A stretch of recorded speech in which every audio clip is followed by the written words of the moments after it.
The story starts off with a guy, Hiraku, waking up from a dream in which all he can hear is the sound of the Holter monitor. Until that too flatlines, and there are no signs of a heartbeat. After he wakes up, he murmurs about the fact that he's had this dream again. Not giving it much thought, rubbing his eyes, Hiraku steps out of his room. There he is greeted by a maid that happens to have a horn in her head. She calls him master and apologizes for not having the breakfast prepared yet. However, Hiraku doesn't think much of it and simply asks her to stop calling him master. So the maid refers to him as village chief. Walking past the kitchen, he greets another maid, who seems to be having trouble with cooking a certain creature. Hiraku mentions to her that she finally entered the kitchen. However, the maid seems disappointed for letting her guard down and talks about burning the creature. Hiraku, on the other hand, disagrees and asks her to spare it. Now, outside of his lodge, Hiraku is greeted by an elf lady who happens to be walking by. In a friendly demeanor, she questions Hiraku that he's up pretty early. Hiraku also replies with the same tone and tells her he just happened to wake up. Amidst the conversation, another female with wings lands from the sky. And when asked what's up, she answers that she had some business in Gran Maria during her rounds. The elf asks if there was any trouble, but the angel woman assures her there is none. However, she is going to mention the reports of something. But she catches Hiraku spacing out and asks if she can help. Hiraku answers that it's nothing much, he's just been having this weird dream lately, or perhaps a memory from his past. Then we get to see all of Hiraku's farm, where we can see people of several races such as elves, horned people, lizard people, and even cat people working together in harmony. Kids are playing around, and it's a beautiful sight to look at. Thinking about all that he has, Hiraku feels grateful. But now it's time to jump back into the past. There we finally learn how Hiraku ended up in the world. In his spirit form, Hiraku is greeted by a god. He mentions that Hiraku Machio lived a life of 39 years. It was a harsh life, and he was constantly betrayed by his loved ones till a terminal illness got the best of him. After learning that he's dead, Hiraku's reaction isn't very surprised, but rather calm. However, God offers Hiraku another chance to live life, and this time it will be his request. Since it's the god's fault that Hiraku had to live such a miserable life, this is a form of atonement for that. So he asks Hiraku if there's anything he'd like. Surprisingly, Hiraku asks the god to be a farmer in a faraway land from civilization, where he can live peacefully. His reasoning for this is that he used to watch a show about an idol's farming experience, and he loved watching it. So after talking with the god of agriculture, the god blesses Hiraku with the omnipotent tool of farming and strikes his soul with his stick. The next thing Hiraku knows is that he wakes up in a forest in a perfectly new body of a young man. Being able to move his body again, Hiraku is very happy and mentions how cool a healthy body can be. After that, he immediately takes a look at his surroundings and thinks of what he can do to set up a farm in this forest. Then it occurs to him that he's got the farming tool. After using it, he realizes that it has some sort of magical power in it, since no matter how much he strikes the ground, he doesn't get tired. After playing around with the tool a bit, he realizes that now he needs water and seeds to plant in the fluffy soil. So he closes his eyes and listens too closely to hear the noise of a river, but all he hears is leaves.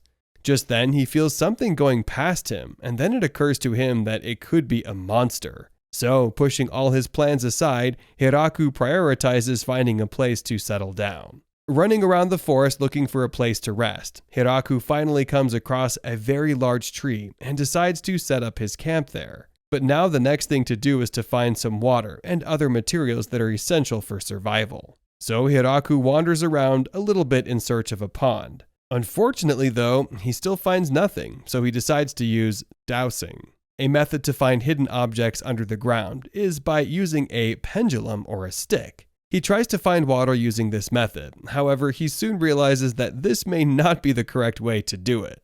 So, after being bored of it, he decides to dig a well instead. At first, he tries to summon some different machines using the omnipotent farming tool, but he soon realizes that he can't summon something he can't imagine properly. So, in the end, he ends up using a shovel to dig down into the ground. Similar to before, this time also, Hiraku feels no fatigue at all and keeps digging. till he comes to the realization that he's dug too deep and he can't get out. So he begins digging diagonally, and finally water comes gushing out. After that, Hiraku decides to secure something edible, but he also realizes that he isn't really hungry. He wonders if that is because of the omnipotent tool that he doesn't feel hungry. Either way, he has to still collect some useful materials, so summoning a scythe. He begins to clear out his camp of weeds in the hopes of finding something edible and useful. However, in the end, he finds nothing. With the sun still out, the next thing Hiraku decides on doing is clear out the field he'll be using for farming.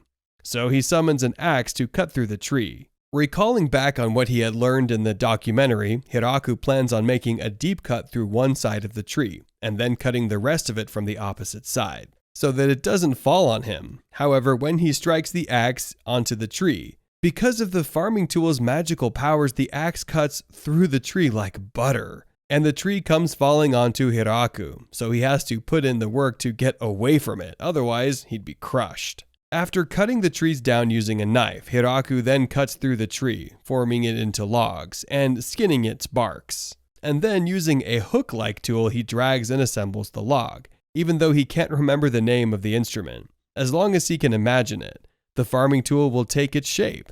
Now, after assembling all the wood, Hiraku wonders if he can make a hut off of it and whether it would be hard since he has no nails or adhesive. Just then he realizes that it's getting dark, and because he was too absorbed in collecting wood, he forgot about arranging a light source before night fell. So he tries to scream for a lamp, fire, or a lighter, but the farming tool can't change into any of them.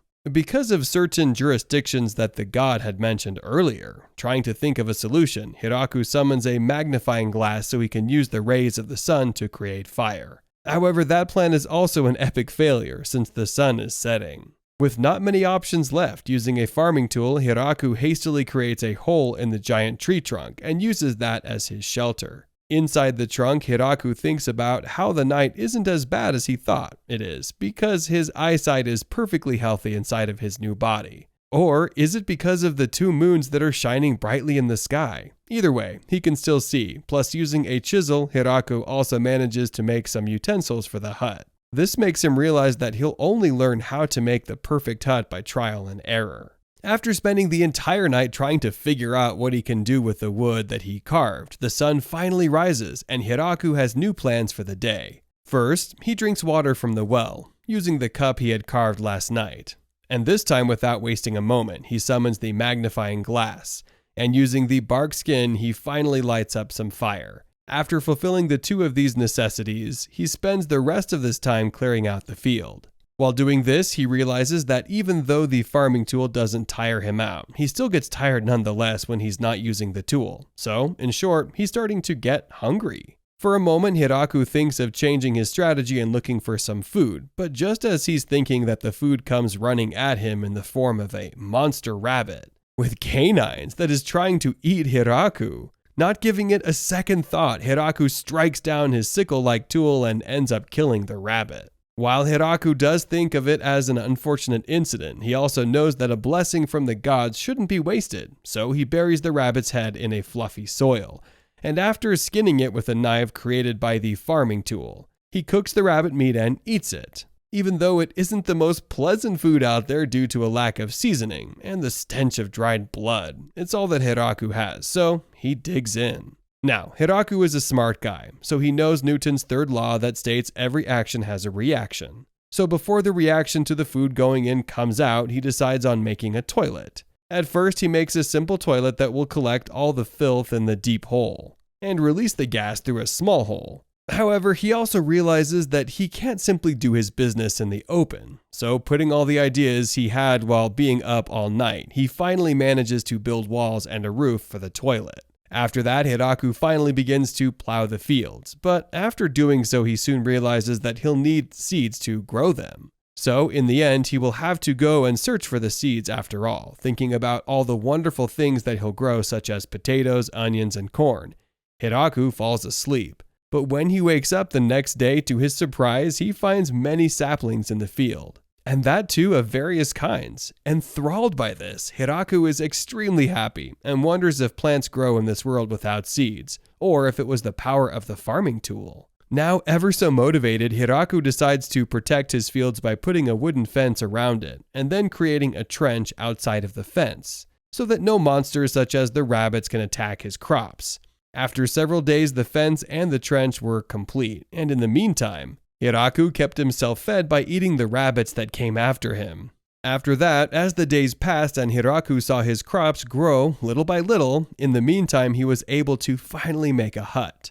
At first it was a challenge since he couldn't get to the roof, so he dug the ground in the hut so that he could make it bigger, without having to raise the roof. Even though the hut was far from perfect, it was still better than living in a trunk. Seeing his crops grow each and every day motivated Hiraku more and more until one day, as his life was taking off, two seemingly injured dogs showed up at his place. Feeling bad for them, Hiraku took them in and offered them some meat that he'd cut from the boar he just hunted. Soon he noticed that one of the dog's stomachs was bulging, and it was because she was about to give birth, so he took her in his hut. However, trying not to interfere in the process, that night Hiraku decided to stay away from the dogs and spend the night under the tree trunk. There he felt as if the world had gotten a little dimmer, and as he was thinking of all of this, his eyes closed and awakened to a new morning. After waking up, Hiraku ran to his hut to check for the dogs and got a pleasant surprise in the form of 4 cute puppies drinking their mother's milk. As a celebration of the birth, Hiraku gave the best cut of the boar to the puppies, and all of them indulged in it. And since he felt bad for kicking the dogs out of his hut, he just made a new one. After that, he named the dogs Kuro and Yuki, who would hunt for him and surprisingly also eat vegetables and fruits. So, at the end of episode 1, Hiraku managed to have 2 dogs, 4 puppies, a farm, 2 huts, and a toilet. God, in his ultimate grace and strength, decides to check up on Hiraku. He admits that he is God, and he stands supreme over everything. And despite all of his supreme nature, there are also times when he makes mistakes. He admits to his infallibility, and says that in the case of Hiraku, his infallibility had allowed him mistakenly to give him a life, where he would be known for just hardship. A life of that just for sinners, despite the fact that Hiraku is just an innocent man. He claims he couldn't interfere in the life he had offered Hiraku because, despite being God, there was a limit to his grace and righteousness. So he cannot intrude into the life of a person who has been sent to the world already. As a result, he stayed calm and watched as Hiraku suffered in the world of sinners, despite being a man with no sin accounted to his life. Eventually, Hiraku dies, and as the merciful father that God thinks he is, he decides to apologize to Hiraku for the mistake in the production process. He had decided that he would fulfill Hiraku's wish of being incarnated as a farmer in a different world. I think luck and favor aren't words that align with Hiraku's destiny.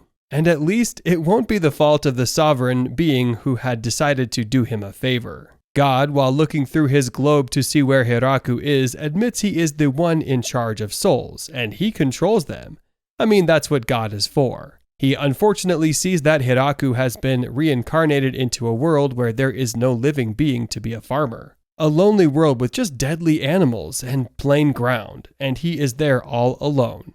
Remember what I said about luck and favor not being Hiraku's forte, because why in the name of God should an apology from God lead to another calamity? Anyways, God feels terrible for his action, although it isn't purposefully and he isn't intentional. In fact, the paternalistic feature of the heavenly being attempts to help Hiraku by taking him out of that life that he is presently in. But God remembers that he cannot mess with the journey of a human when they have been sent to Earth. He finds out that Hiraku is at the Valley of Death. Yes, the Valley of Death. Yes, and incarnated being incarnated into the Valley of Death. Double injury. He eventually concludes that since he can't take Hiraku away, he is very sure that Hiraku will die in that valley that he is in. He will return back to him, and when Hiraku returns to him, he will apologize to Hiraku and send him to another world. Trust me, you don't want to be in Hiraku's position right now. Anyways, when life gives you a lemon, people will say you can make it a lemonade.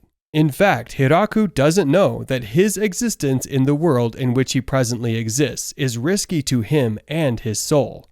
He decides to make lemonade from the world of lemon, and since he is a farmer who has been granted divine strength and grace by God, he uses his powers to farm. He realizes that after sprouting a part of the land, the plant he thinks about coming out, he is trying to juxtapose what power it is. Especially since he doesn't know the crops as a baby, so he thinks of soybeans, which will be quite easy to recognize as a little seed. He finds out he gets everything he desires, at least one advantage of being in a world that nobody wants. He says that he has decided to farm with his powers, and he has also raised a statue of God on his farm. The reason being that he realizes it's the grace of God which had availed him the opportunity to be in that place at that moment, if only he really knew. Hiraku makes his dinner from drained dead animals, and he serves the gods which he had saved earlier. He realizes the food he is eating is without taste, considering that the meal was made without any seasoning. But he had also realized that the absence of seasoning doesn't really affect the meat, because he had drained it immediately after they were killed. He still wishes for seasoning, so the following day, he decides to farm for fruit. He thinks of the different fruits he wants and then makes a bed for them, with the hopes of when the fruits enter his food, it will be more pleasing and palatable to the soul. He does this because he doesn't find salt. He misses the usage of salt, and that's the only regret he has of the entire area he is in at the moment. He thinks of what to do. After he has finished planting several fruits to ensure his taste buds increase a little, he plays with one of the puppies and throws a bowl into the sky for the puppy to catch. The atmosphere there is eventually becoming calm and livable for a human, and he loves his new life. He sees that some weird horns are growing on the puppies, and he assumes that that is how puppies are in that world. He sees other puppies are longing for his touch, and they also want to play with him. One advantage of living with puppies is that you can't get misplaced. Their fast-smelling scent will always keep a tail of their hut and take them back home. With the help of the puppies, he walks around the forest, trying to explore the forest more and see what could be more beneficial to him. He eventually finds a stream of water in the woods. He's glad because he really could use a water stream at that moment. The place where he has seen the water is about 30 kilometers from where his hut is, and he had decided that he would dig a path to get the water to his hut, and the work may take him a long period of time. As a result, he built a toilet by the river since he may be staying there for the next few days. He has fun by turning one of his powerful instruments into a wheel, which he uses to ride one of his puppies to the river. He does that happily one day until he enters a porthole that falls both himself and the puppy. He decides that if he wants to do something like that, he will have to repair the road first. Hiraku is tired. He thinks of how long he has spent in that forest and how he has no human friends. Gradually, the snow sets in, he feels very cold, and his clothes are not helping matters. He decides to make fur from dead rabbits, but that attempt is futile because the rabbits are decaying and they stink, and he couldn't find himself in the clothes. He resigns to fate, and he sets a fire in his hut to keep him warm while he thinks of what to do. He meets a spider who uses his strength to make a handkerchief for him. He is amazed to see someone who can make him clothes, and he asks the spider to make him a cardigan. He also makes several covers for his bed and the windows, and he is ready for the snow. He decides to name the spider Zabaton, and he becomes closer to Zabaton. Eventually, the winter sets in completely. The winter sends cold into the hut, and he is concerned that it may break his hut. His puppies stay in the hut to stay warm while Zabaton remains on her tree without interfering. He's still concerned about the absence of salt, as it doesn't give him the opportunity to make the type of food he wants to make. And he's also getting lonely. He comments that he hasn't spoken with a person in months, and he fears that as time goes on, he won't be able to speak again. Eventually, the winder crawls away, and thankfully it doesn't destroy his hut or harm his puppies. Growing up, he realizes the puppies are completely different. They will suddenly run into the forest, and he doesn't know what they're doing there. Seeing them grow is something that has made him feel great joy, as well as sadness. After several days, the puppies return back. I don't know why and how he still refers to them as puppies despite their fearful look, but he calls them his puppies. He finds out that they had all gone into the forest to find a partner for themselves, and he sees that one of his puppies is returning home tired and angry. He assumes that he had fought for his partner. Also, he sees another surprise that he isn't prepared for. It's Zabaton. He sees Zabaton with several baby spiders and realizes that she is female. Although he's happy for all of his animals, he's also jealous that at least they have partners to talk with. But here he is with no one. And that also means one thing, which is more mouths to feed and more work to do. He gets to action immediately, and he starts cultivating. He suddenly heard Zabuton ringing the warning bell. He assumes that something is wrong. And one of his puppies also comes to call his attention. He leaves what he's doing and attends to whatever emergency it may be. He sees a young girl beside the tree. She's scared, and she calls for his help. So he goes to meet her. She suddenly jumps at him and sucks his blood.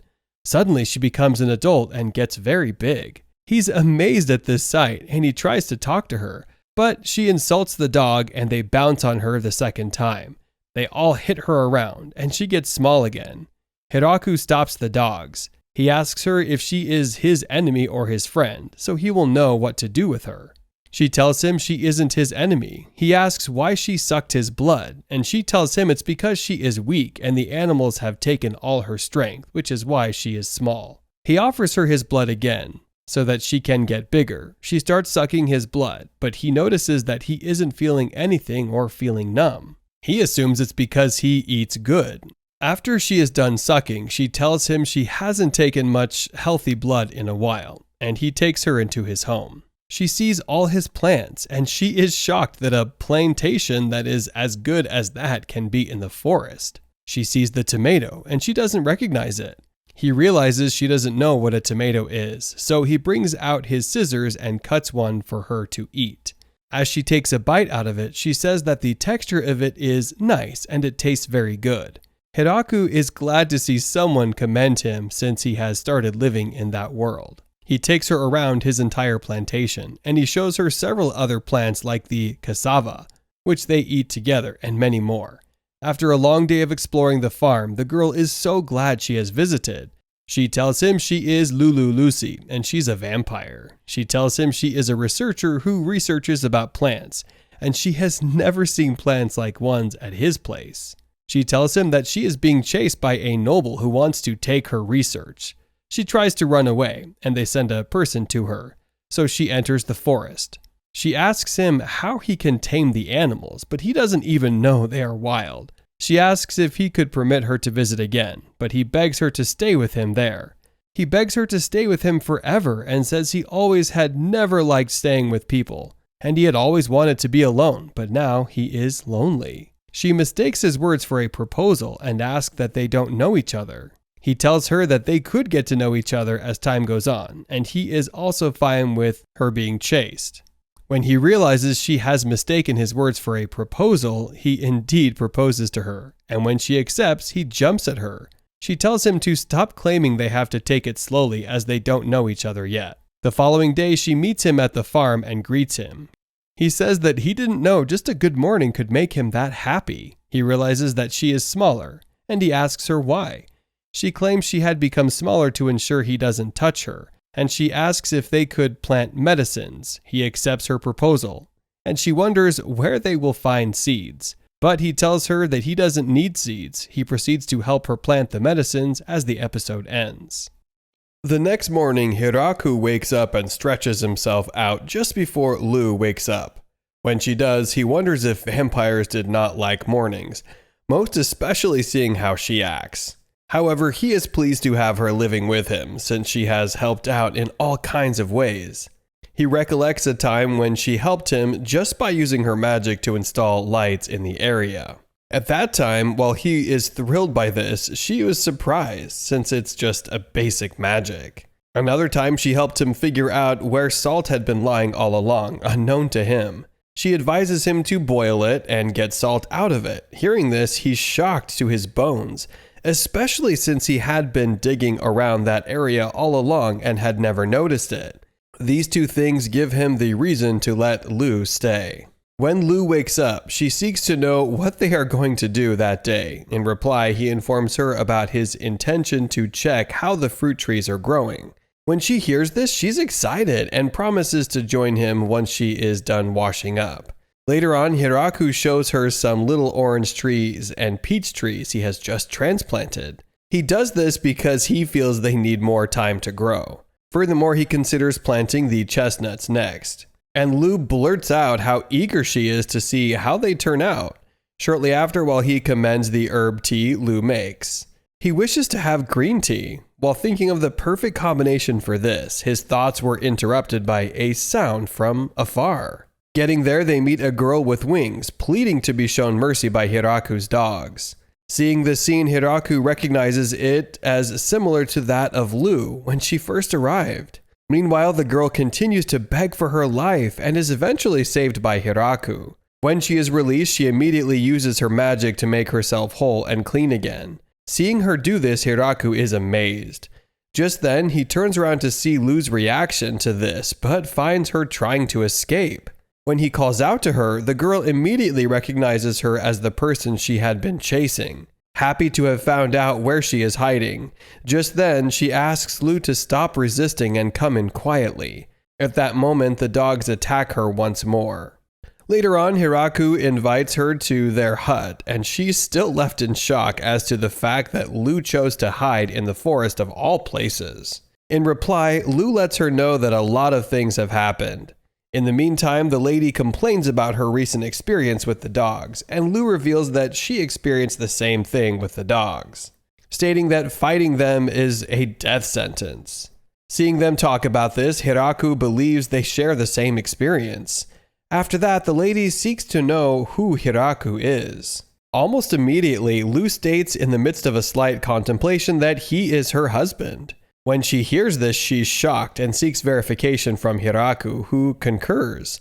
The lady blurted out her surprise since she didn't expect to hear that. Meanwhile, the lady introduces herself as Tia, an angel. When Hiraku seeks to know if her existence as an angel means she serves God, she states that it isn't that important. Just then, Lu describes them as warriors with more muscles than brains. Tia finds this offensive, since they were once objects of worship. Shortly after, Hiraku seeks to know why an angel like her is chasing Lu. In response, she tells him about a bounty on Lu due to the damage she had caused in town when she went on a rampage. Not believing this to be true, Hiraku turns to ask Lu, and she confirms it to be true. To justify her action, she tells him about a noble who kept forcing her to make him medicine and drugs for them. The noble's insistence had led her to teach them what she refers to as a little lesson. Hearing her say this, Tia blurts out the fact that there was nothing little about what she did. She reveals how Lu spends her time researching about medicines and other things once she is bothered. Angrily, Lu demands that she stops making it sound like she has done something like this on multiple occasions, further clarifying that it was just an accident. Regardless of what she has to say, Tia insists that she tainted the honor of the noble, seeking to know if she has any idea how much the bounty on her head is. At that moment, Lu agrees to have gone a little too far in her actions. Hearing her say this, Tia is shocked that she would admit this so easily. Just then, Lu tells Hiraku that she has ended up in the forest because she was running from Tia, agreeing to the fact that Tia is stronger than her. Once again, these statements by Lu make Tia come to the conclusion that she has changed, most especially since she didn't see Lu as the kind of person who would admit to any weakness. On her part, she reveals how she felt weakness firsthand in her encounter with the dogs. Urging her to put everything aside, Lu asks her to live with them, offering to show her around and promising that she will love it here. When they head out, Lu shows her around. However, when she is shown a large spider named Zabuton, she passes out. Seeing her do this, Lu admits to experiencing such a reaction. Just briefly, she wakes up, and Lu invites her to join them since they are about to harvest some crops. Seeing how much the crops mean to her, Tia asks to know if Hiraku planted them all by himself, and he says yes. At that point, Hiraku admits to the fact that they do need another set of hands and thanks her for being a lifesaver. Hearing him say this, Tia wonders if she would also be doing farm work since she feels like an angel, such as her, should not be getting her hands dirty. While she says this, Lu drags her as they get started with the cabbages. On her first trial, Tia did a good job. When Hiraku offers her some cabbage to taste, she finds it to be delicious.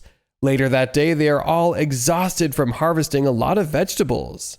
While Tia and Lu make use of their magic to refresh themselves, Hiraku is left wishing he could do magic too. Shortly after, Tia gets to taste some strawberries and she finds them to be so sweet. This makes her come to the realization that farming work is a lot more fulfilling than she expected. When Lu asks if she had fun, she wastes no time in admitting to doing so. Her response makes Lu believe that she has now accepted to live with them, stating that her body wouldn't be able to handle everything alone. Her last statement makes Tia wonder what exactly she means. Time goes by and Tia gets more and more comfortable living with them. When they are together, Lu informs Tia about how the farm work seems to suit her so well. Shortly after, Tia asks Hiraku if they can make more strawberries, but he lets her know how impossible it will be, since they will need more hands to keep up with the harvesting. This makes Tia realize just how much they need more hands.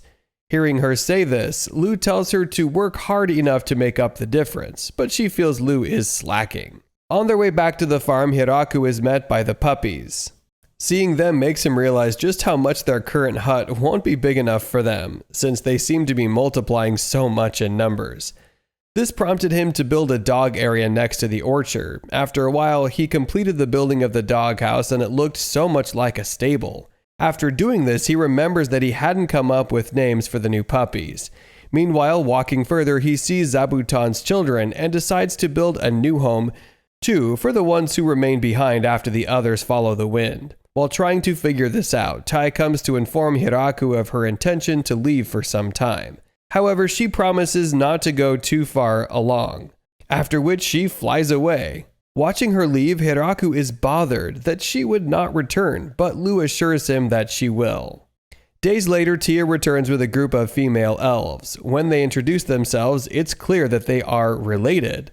Looking at the similarity in their names, after introducing themselves, the eldest among them, Leah, pleads that they are allowed to live there.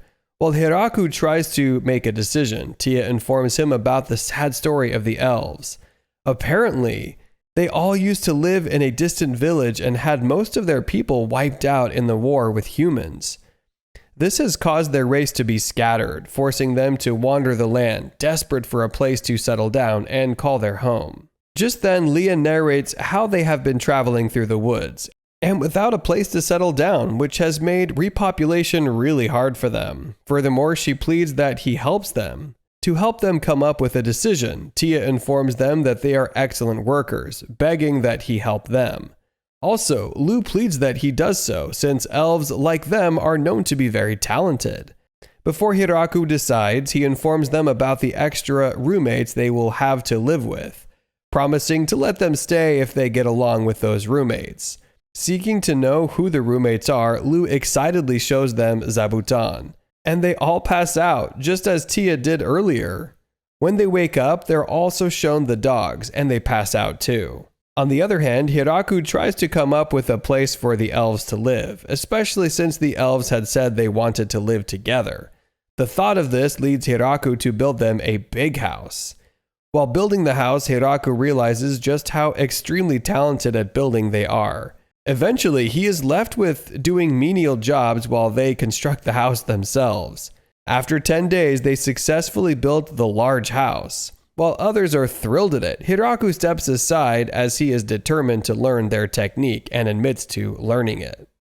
When they all enter the new house, they are excited about how well it is structured. Seeing how happy they all are, Hiraku hopes this can become a home where they can feel safe and at peace. The next day, the elves get to work and seem so happy doing so. However, watching them eat raw garlic, Hiraku thinks they are wild. While sorting out the garlic with Leah, Hiraku is shocked to find out that they use fire and eat meat, as opposed to his notions of elves.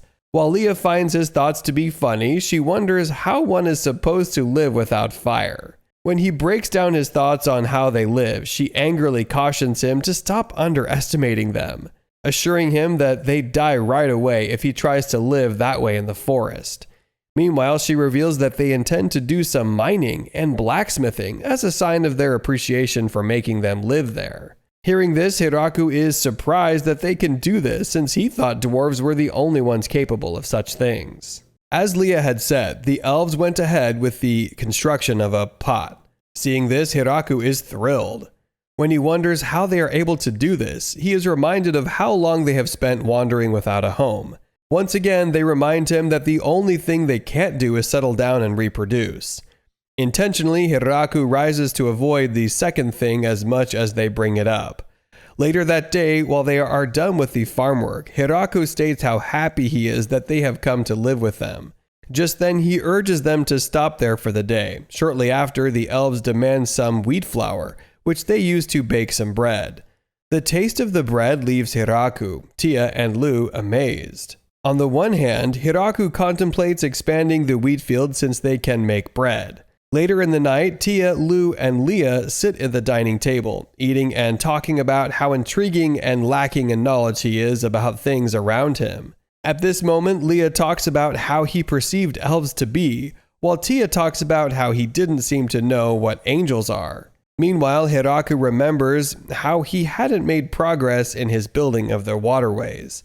Just then, he decides he will ask the elves for help, concluding that there will be lots of work to do the next day. The next day, Hiraku woke up, ready for the day's work. While he stands ready with his tools, he notices a presence behind him. Turning around, he realizes that it's just Zabuton. Then he seeks to know what is going on. Zabuton shows him a large bee it has just captured. Seeing the bee, Hiraku acknowledges how large it is and wonders what his large spider friend wishes to do with it. When he asks if Zabuton wishes to eat it, it replies negatively.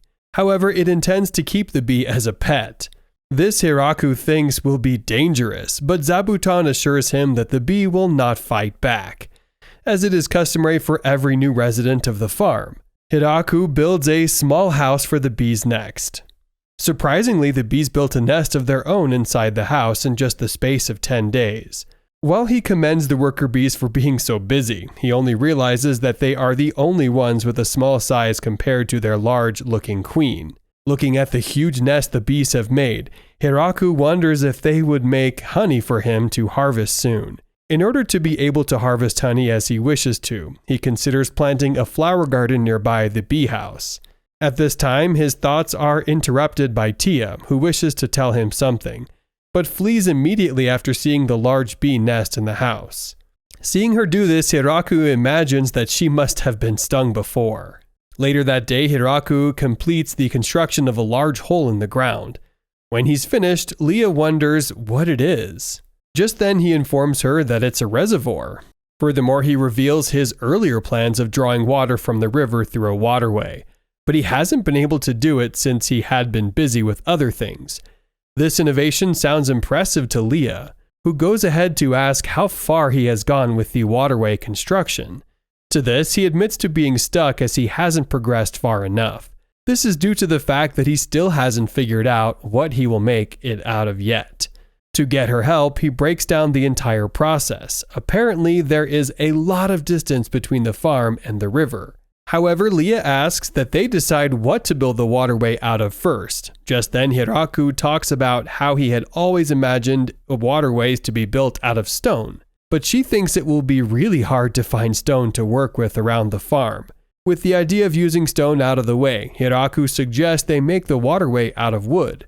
As much as Leah acknowledges that they have a lot of wood, she doesn't feel comfortable with the fact that the length of the waterway would cause a lot of leakages. As a last resort, Hiraku decides to use dirt he had gathered to form something as hard as concrete. The dirt happened to be the part he had gotten from digging the reservoir, and this seemed like the perfect use for it. With both of them agreeing to the use of this dirt, they embark on mass production of the concrete waterways. With this equipment, they built an intake gate for the water at the top of the waterfall. After that, they built the foundation of the waterway and placed the water path on it. Since they are better than him at building, Hiraku lets the elves handle the basic foundation work, while he focuses on strengthening the foundation. Due to the assistance rendered by the elves, the construction ended up moving a lot faster than Hiraku had expected it to. Upon completion of the waterways, the water moves smoothly down and into the reservoir, and they are all pleased at the fruit of their hard work. Most especially, they are pleased at the fact that they won't have to climb in or out of the well for water while working every day. Also, one of the elves admits to the fact that the new reservoir would make watering the crops much easier. Fortunately, while walking past the waterway, Hiraku sees a fish bounce out of the water.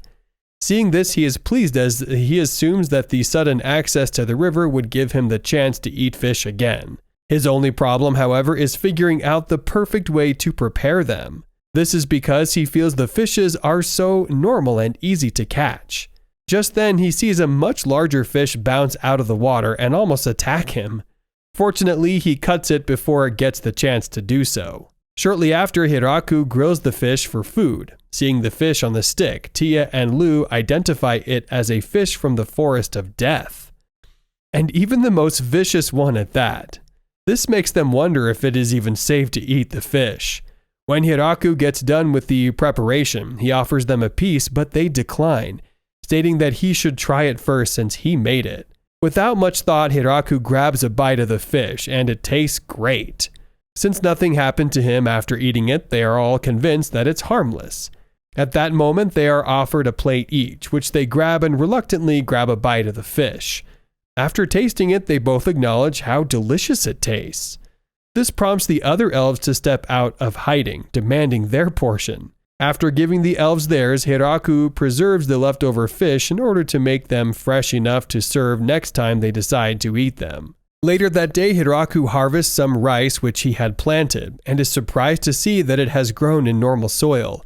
However, he decides to build a rice paddy now that they have easy access to water. To do that, he single-handedly digs the paddy and fills it up with water.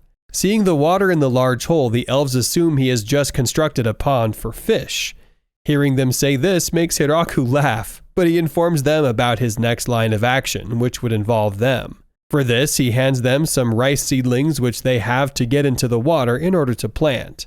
Since they are new to this, he shows them how it's done. And since the elves are fast learners, they grasp it immediately and get it right away. After a while, the rice grows so fast that Hiraku is left wondering what the true cause is. Seeing how well they have grown, Hiraku informs them that it is time to harvest the crops. To make this faster, he employs the help of the elves once again, and they do it swiftly. Staring at the rice hanging out in the open, Leah wonders what they are to do next, and Hiraku informs her that they are waiting for the rice to dry. When the rice dries, the others ask Hiraku what they are to do next, and he suggests that they should thresh it. This helps them separate the rice from its leaves. Then they put the rice through a sieve to get rid of any remaining leaves or plants.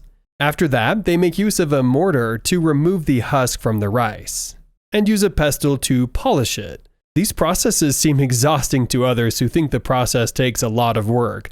They wonder if the rice cannot be eaten if all of this is not done. In a brief moment, Hiraku finally gets done with processing the rice, and is excited about the outcome. When Lu and Tia see him like this, they assume it's time to eat the rice. Unfortunately, they are told that it isn't time yet, since the rice has to be cooked. Before doing so, Hiraku directs Lu to set the fire, and she doesn't really understand him. Instead of doing so, she tries to show the full extent of her power, but he calls her to order, demanding just a low flame. After a while, the rice is ready and Hiraku makes it into balls. When he offers Lu and Tia a piece, Tia asks Lu to go first, since she assumes it will not taste as good as he claims. When Lu takes a bite, she nods in satisfaction, allowing Tia to do the same, and the two are thrilled with how delicious it tastes. Looking closely, they discover the fish they had eaten the other day in the rice. Apparently, Hiraku had put it in there since the saltiness of the fish goes well with the rice. With how well the rice tastes, Leah acknowledges the stress of all the hard work that they had done to make the rice. Seeing them enjoy this, Hiraku states that this is the happiest moment as a farmer. Just then, he turns aside to grab a rice ball, but discovers that the tray is empty. Looking around, he realizes that the elves have taken everything due to how tasty it is. Seeing them, he's happy that they all enjoy it. This makes him determined to work harder in order to make more. Without wasting much time, Hiraku gets to planting more rice. After a long and tiring day planting rice seedlings, Hiraku instructs the elves to stop work for the day. One after another, the elves make use of their magical powers to cleanse themselves. This, however, is not a luxury Hiraku can afford. This makes him wish he had a bath he could easily hop in. However, since he has successfully built a waterway, Hiraku decides to build a bath. To do this, he first draws a plan on the ground for Lu, Tia, and Leah to see. Seeing this, the three have no idea what a bath is. After explaining it to them, Hiraku breaks down what he intends to build in each location of the bath. Firstly, he intends to build a furnace to heat the water, then a tub to hold water, and finally a place to wash the body. Also, he considers making a changing room. Seeing this, the three wonder if they can't just wash themselves in the river. But he states that it will not be safe to do so during the winter. Furthermore, he assures them that the baths are great, trying to convince them about how useful it can be. Seeing how desperate he is for a bath, they agree to help him with the construction. Step by step, the elves help Hiraku in constructing the bath by setting up the areas he had outlined. With everything set, Hiraku is faced with the dilemma of where to put wastewater from the bath, since it would contaminate the river. Hearing him sound worried about this, Tia considers them using slimes, since they are known to eat waste products and serve as nature's cleansing machines. Just then, Tia flies away to get some slimes, and shortly after, she returns with a bowl of them. Without wasting much time, Hiraku places some slimes in the purification area and accepts Tia's suggestion to place some in the toilet. While gathering some wood for the furnace, Hiraku sees some mushrooms growing on them. This makes him remember the different opinions of the girls about the mushrooms in the area. He, however, goes ahead with developing a means to make the mushrooms grow more than they have. Meanwhile, they are finally done with the construction of the bath, and Hiraku tasks himself with the responsibility of teaching the rest how to take their bath. He briefs them on the process step by step. However, Tia feels it would be better to show them by doing it herself. Just then, he goes ahead to have a bath and finds himself in the tub.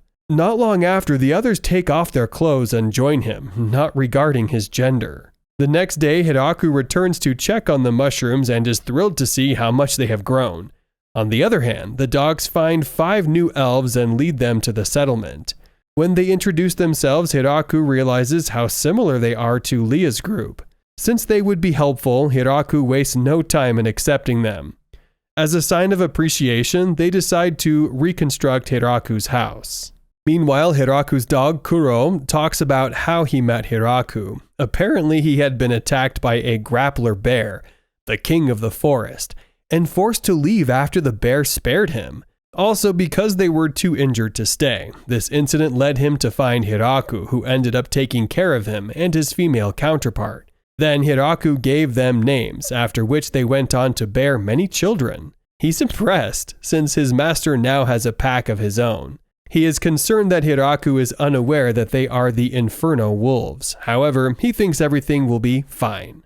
The elves complete the renovation of Hiraku's house, just as they said they would, and this gets him excited. However, he had done a lot of extra work during the building of the house, and had a feeling the house would turn out like that. However, he never expected it to be as good as what he saw. While staring at the house, Lu informs him that she and Tia had helped with the design. Furthermore, Tia informs him that they had made sure the requests of the future residents were granted while building the house. This makes Hiraku wonder what this request is, since he is also a resident of the house. At that moment, Leah suggests that they embark on a tour of the house. Going in, Hiraku is thrilled with how large and similar it is to the elves' main hall. In reply, Leah informs him that it had been built that way to give everyone enough space to hang out. Moving further, Hiraku is led to his room, which he likes at first sight. After that, he is led to a spacious dining table situated across his room, with other spaces in the house, including a kitchen, a store with stoves, a cellar, and underground storage space for food and firewood, and private rooms for Lu and Tia. Seeing their rooms, the two are very pleased, especially since their previous place is now crowded by the elves. On the other hand, while the two admire their rooms, Hiraku sees a room locked with a bolt lock, and wonders what they could possibly have put in there since it had a lock. When he opens it, he sees a large bed meant for couples. Immediately, he closes the door and vows to pretend not to have seen it. After the tour, Lu and Tia seemed very excited about the new house. About to leave, Hiraku sees a large tree beside the house, and he states that it seems like the tree is watching over them. This makes him believe that the house is a really great house. This Leah finds as a compliment, Before she leaves, she tells him to inform her about any part of the house he finds inconvenient during their stay, especially since winter is coming. If there is a need, she promises to fix it immediately. Shortly after, Hiraku places statues of his dogs at the entrance of the house. To him, this makes the house more in good shape than it already was. After the amount of stress they had experienced that day, Lu and Tia were hungry and went to ask Hiraku about what they had been eating that day. In response, Hiraku states that he wishes to make a dish they haven't tried before. He says it is something new called curry. Hearing the name of the dish, Tia acknowledged that she had never heard of it before. However, the fact that he claims he's trying to make it makes them wonder just how difficult the dish is to make. Even though Hiraku admits that mastering the dish takes a lot of work, he states that it can be easy to make. To get the ingredients for making the curry, Hiraku shows them a crop field he had planted a while ago. Seeing it, Lu and Tia are impressed with him. Just then, he stated that he had been working at it little by little. Looking closely, the ladies do not seem to recognize any of the plants. Apparently, he had planted them using the almighty farming tools the elves had made. The tools allow him the chance to grow plants that are really sensitive to seasonal weather. That being said, Hiraku gets to harvesting the needed spices for the curry. To begin, he cuts some cumin. The cumin, however, seems like an already dried flower, but Hiraku makes them understand that all that is needed is the seed that gets left behind after it gets dried up. He states that this spice is most peculiar because of curry's smell. Next, he harvests some turmeric, the main ingredient which gives curry its color. This plant has a very large upper part, but Hiraku states that they only care about the roots. However, they would have to dry it up first. To do so, he employs the services of Tia and Lu, who use their magic to hasten the process. After this, he harvests some coriander seeds, which would have to be ground before use. Next, they harvest some cilantro leaves, which seem to have a potent aroma. When he offers the leaves to the dogs to eat, they run away after smelling them. Seeing this, Tia and Lu are thrilled upon the realization that there is a plant capable of driving off infernal wolves. This discovery, they say, is worthy of research. To cap it all, they harvest some black pepper and cayenne peppers. After getting all the spices he needs, Hiraku turns around to discover that the girls have left him all alone. This makes him remember that he had heard about girls finding men who make their own curry, starting with the spices to be pains in the ass. He, however, wonders if that's true. With all the spices placed on the table, Hiraku is ready to make some curry. However, he is surprised to find just Leah there to help him.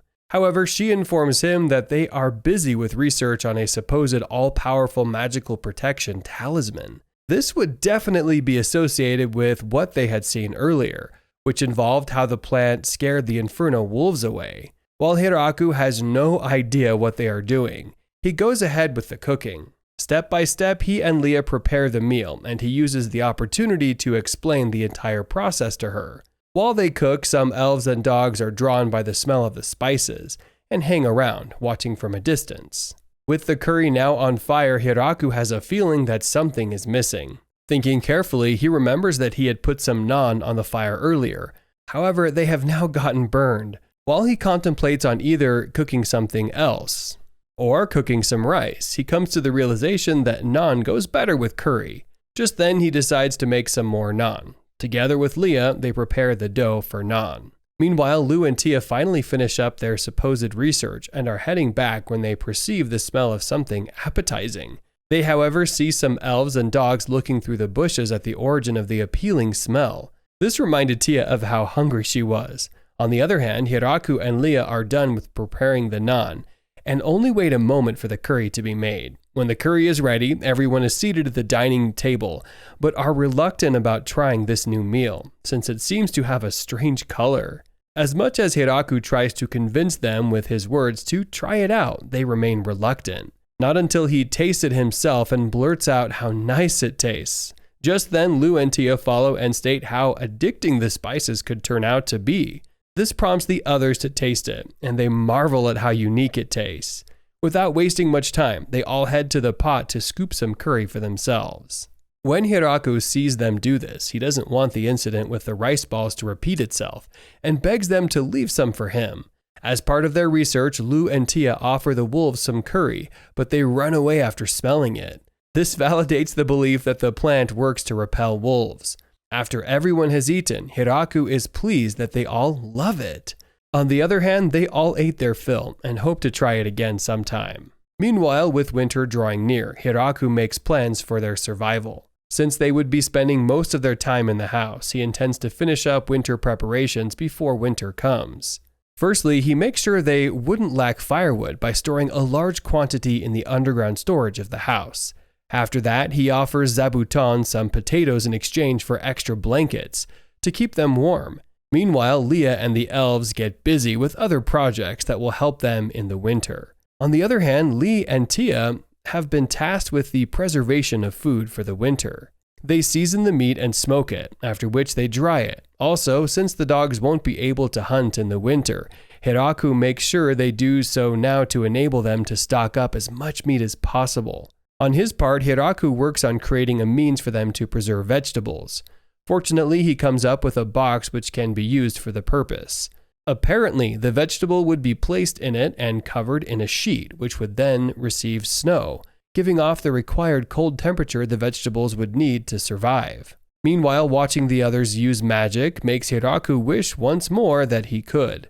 This time, he tries it out and is disappointed at the obvious outcome. Even though he didn't expect anything different to happen, he felt that trying would probably give him a different outcome. Well, it didn't work. Later that night, he seeks Leah's guidance in learning magic. He claims to have always tried to replicate their actions, but didn't find it as easy as they made it seem. She, however, lets him know that they had always tried to replicate Tia's, whose magic is so powerful that she is able to summon golems. This, she claims, is something that not everyone with magic can do. While Hiraku finds her to be extraordinary, Leah feels bad that he doesn't consider her the same way. Noticing this, he commends Leah and the elves for their efforts around the settlement so far. Furthermore, he states that they have been more useful than him, who only spends his time planting flowers and doing menial jobs. In reply, she informs him that he is the most amazing one amongst them, because he has been surviving in this place alone for a long time. Hearing these words from Leah gives Hiraku the needed validation he seeks. Days after, winter arrives, and the snow began to fall. Since they are unable to leave the house, Hiraku crafts out some indoor games to keep themselves busy. First, he built a chest and mahjong set. Since they have no idea about how the game is played, Hiraku explains the details of the mahjong game to Lu and Tia. Hearing the rules, Lu thinks it's so simple and will be no fun. However, Tia thinks otherwise, and the two are forced to challenge themselves. While they play, it is obvious that Tia will win the game, and since Lu doesn't intend to lose squarely, she flips the board claiming her hand flipped. Shockingly, Tia resets the game with her magic, giving Lu no excuse but to face her loss squarely. In another room, Kuro teaches an elf how to play the mahjong game, and this surprises Hiraku. Also, two dogs spend their time playing the game of chess. Even though they seem cute, Hiraku is worried since he can sense a terrifying energy from them. He, however, resolves to not ever challenge them in a game. Just then, Lu challenges one of the dogs to a game and is utterly defeated. When they play a game of 4, Hiraku assumes he can get his revenge on Kuro by winning, but ends up being the sore loser. Furthermore, since playing board games might not be good for their health, Hiraku builds a mini bowling set. However, on his first shot, it seems like he's pretty good, as he brings down 8 figures with 2 left. Then on the second trial, he successfully brings the 2 down. After that, Lu tries it out and successfully brings 10 of the figures down in one try. Fortunately, it seems to be her first win so far, but not the same for Hiraku, who seems to have better luck creating the games than actually playing them. With days passing, they are all able to endure the winter and are met by the warm atmosphere that accompanies spring. When they wake up, Hiraku suggests that they plant some crops and get Zabuton to wake up from her hibernation. Shortly after, they hear a signal from afar, signifying the arrival of an unknown being. Running in that direction, Hiraku sees a large-looking monster approaching them and assumes it's a dragon. On seeing it, Tia discovers that it is actually a wyvern. Hearing her say this, Lu cannot seem to believe it. Following Zabuton's warning taps, Hiraku, Ru, and Tia immediately run in the direction of the intruder. Up in the sky flying towards them, they can see a large red wyvern. The wyvern flaps its wings and gives a loud roar over the forest. Hiraku had never expected a monster like that to show up, and he hopes that maybe it will just ignore them and pass through. Unfortunately, the wyvern instantly compresses mana in its mouth and prepares itself to breathe fire. Lu and Tia quickly act and put a strong barrier over the farm.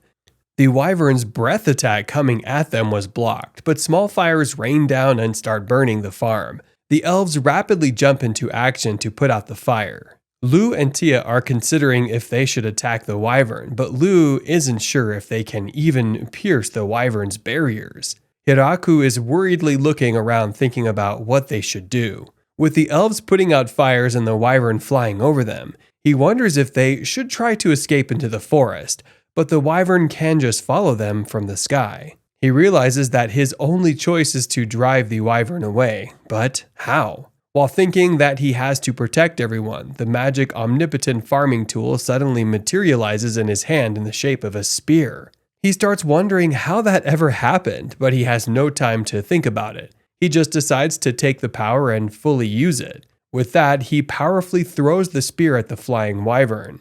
The spear flew straight and true toward the wyvern, but the wyvern creates a 3-layered barrier to protect itself. The spear and the barrier clash in a brilliant show of power, but the spear manages to break through the 3 barriers and hit the wyvern at its wing, burning it away. Back in the ground, Ru and Tia cannot believe what happened. The tool turns to Hiraku's hand and he repeats the process. He again changes it into a spear and throws it at the wyvern. The spear goes straight through its chest and the wyvern falls down to the forest below. While walking to the wyvern's crash site, Ria reports to Hiraku that they managed to put out the fires. There was some damage to the crop fields, but all of the buildings were fine. Meanwhile, they finally reach the dead wyvern's corpse. He asks the others if there are more of those creatures, and Lu explains that there are, but running into one as large as the one that attacked them is a very rare occurrence. Hiraku wonders if someone might have sent the wyvern to specifically attack them, but Tia points out that if someone does manage to command a wyvern, they wouldn't send such a rare and valuable creature off on its own, so the wyvern most probably is just a wild one. As his last question, Hiraku asks the girls if they can eat the wyvern. That afternoon, Hiraku cooks the wyvern meat into different delicacies. He was able to create a wyvern round steak grilled with spices. As for the breast meat, he wrapped it in leaves and steamed it. The tail meat, meanwhile, was simmered into a stew with various vegetables. Everyone starts eating and they all find the food very delicious. While eating, Lu curiously asks Tia if she can block an attack from the spear, like the one Hiraku used earlier, and Tia answered that she absolutely couldn't. The attack was powerful enough to pierce through a 3-layered barrier and blow a hole through a wyvern's chest. The 2 girls realized that they were very lucky that Kuro and the dogs were the only ones that they ran into first when they came here, not Hiraku and his spear. Hiraku notices the 2 girls talking and asks them if they found a bone or something, and the girls immediately change the topic. At that same moment, in the demonic kingdom of Galgarado, inside the Demon Lord's castle, 3 individuals are having a meeting. They are 3 of the Demon Lord's 4 great generals, Bizel, Randan, and Gratz. They cannot believe the report they have just received of a wyvern being killed. A wyvern drawing near would have immediately required them to mobilize their entire military force, but someone managed to kill it with just 2 hits. They instantly realize they cannot fight someone like that. Bizel reminds them as generals they have to handle the situation before fear and panic spreads among their citizens. Randan immediately suggests an idea. They should resign. Elsewhere in the Gatekeeper Dragons, the dragon Drime is talking with a human, Gucci. They have just witnessed the fight between the human and the dragon, and Drime asks Gucci what would happen if he received such an attack from the spear. Gucci honestly tells him that it would have cleanly speared through him. He then tells the dragon that it would be foolish for them to attack, and Drime agrees. The next day, Hiraku is quietly staring at his vineyard. The wyvern meat was every bit as delicious as it was said to be, but he felt like there was still one thing missing from the meal. The girls then arrive and Hiraku tells them that it's time for them to create alcohol. If they are going to make alcohol out of grapes, then it's going to be wine. Wine already existed in this world, so everyone was excited about making it. The elves quickly harvested all the grapes in the vineyard and gathered them in large baskets. Now all that's left is to squish them and let them ferment. To do that, Hiraku makes a contraption where they put all the grapes and the girls can crush it with their feet. The girls are hesitant to stomp on something that they're going to drink, but Hiraku encourages them from below the machine, where he is waiting to gather the juices. He had prepared barrels with the high elf Lalasha's help, making the containers watertight. Tia and Ria hesitantly step on the grapes and start crushing them. Hiraku instructs them to move in a circular motion around the thing, but Tia slips and falls down on Ria, covering them both in juices. After getting up, Tia suggests that they could probably stomp easier if they have a way to be in rhythm. That way, all their movements will be in sync. One of the elves proposes a song that they used to sing in their village while working together. They all sing the song together, and the two girls stomping the grapes follow the beat of the songs. Thanks to their new rhythm, they are able to stomp in sync around the thing, and juice continuously flows out to the barrels.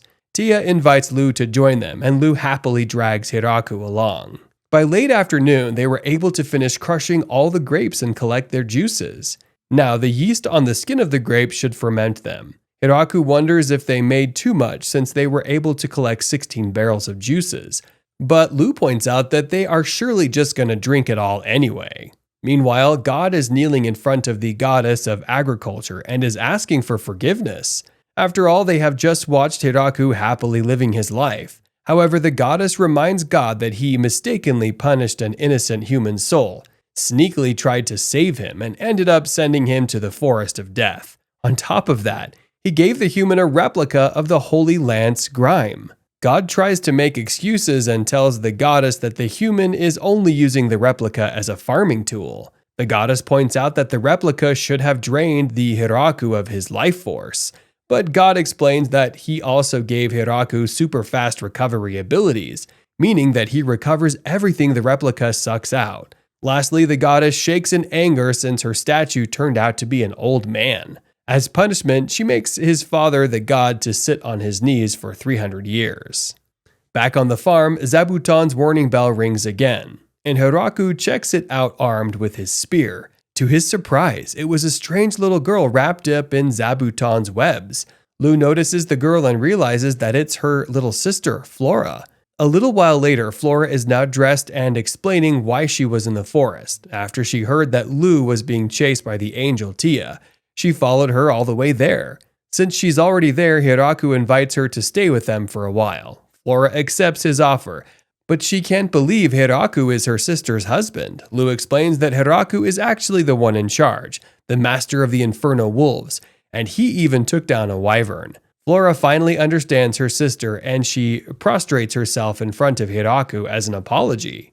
Meanwhile, this is the first time Hiraku learns that Kuro and his ilk are actually Inferno Wolves. Kuro demonstrates the Inferno in their names by blowing fire out of his mouth. Afterward, they feed Flora the various delicacies they have cooked at the farm. She immediately takes a liking to tofu, the soft white stuff made from soybeans.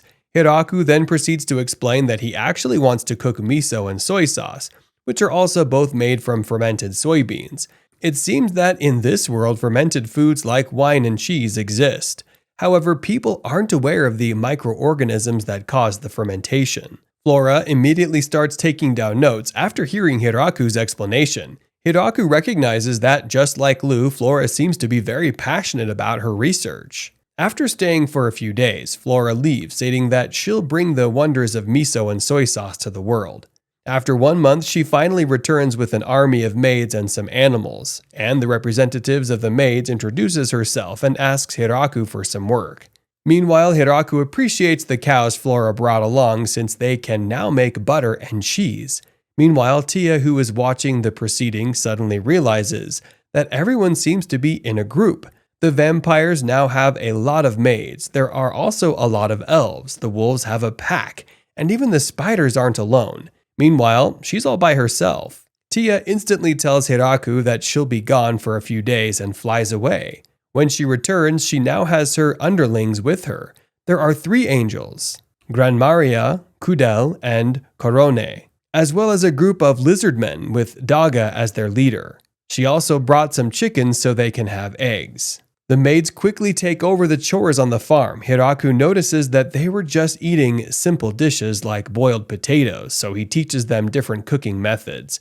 The maids were strong thanks to their race being ogres, and also quick learners, being able to serve him food after teaching them how to cook. As for the angels, Tia orders them to be the guards around the forest so that incidents like the wyvern showing up won't easily happen again. The lizard men become the ones in charge of all the laborious work outdoors. Meanwhile, Ria had gathered all the remaining elves in the forest and brought them there to help. Hiraku asks why she just brought girl elves, but Ria explains that the men weren't able to survive. Nevertheless, they plan to start rebuilding their population. Hiraku cheers them on and decides not to ask how they plan to do it. A few days later, Hiraku gathers the representatives of everyone for a meeting. He wants to come up with a name for their place.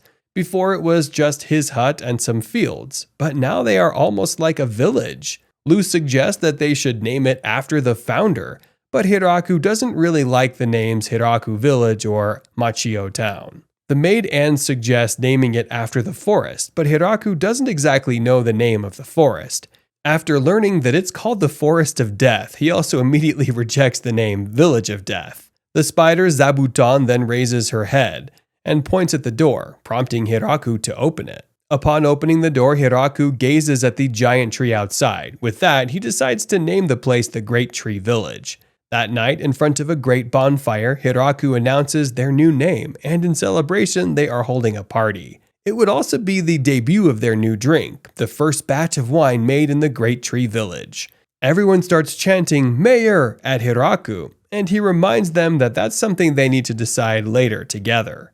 The chants, however, didn't stop, and Lu and Tia also voiced their support for him. Left with no choice, Hiraku accepts the position and happily cheers with them. The party then commences with everyone eating, drinking, and dancing together. Later, a drunk Tia notices Hiraku quietly watching them and invites him to sit beside her. She asks him if he's okay, and he just admits that he's so happy that everything feels like a dream. The two toast their new village, and Hiraku watches everyone in celebration.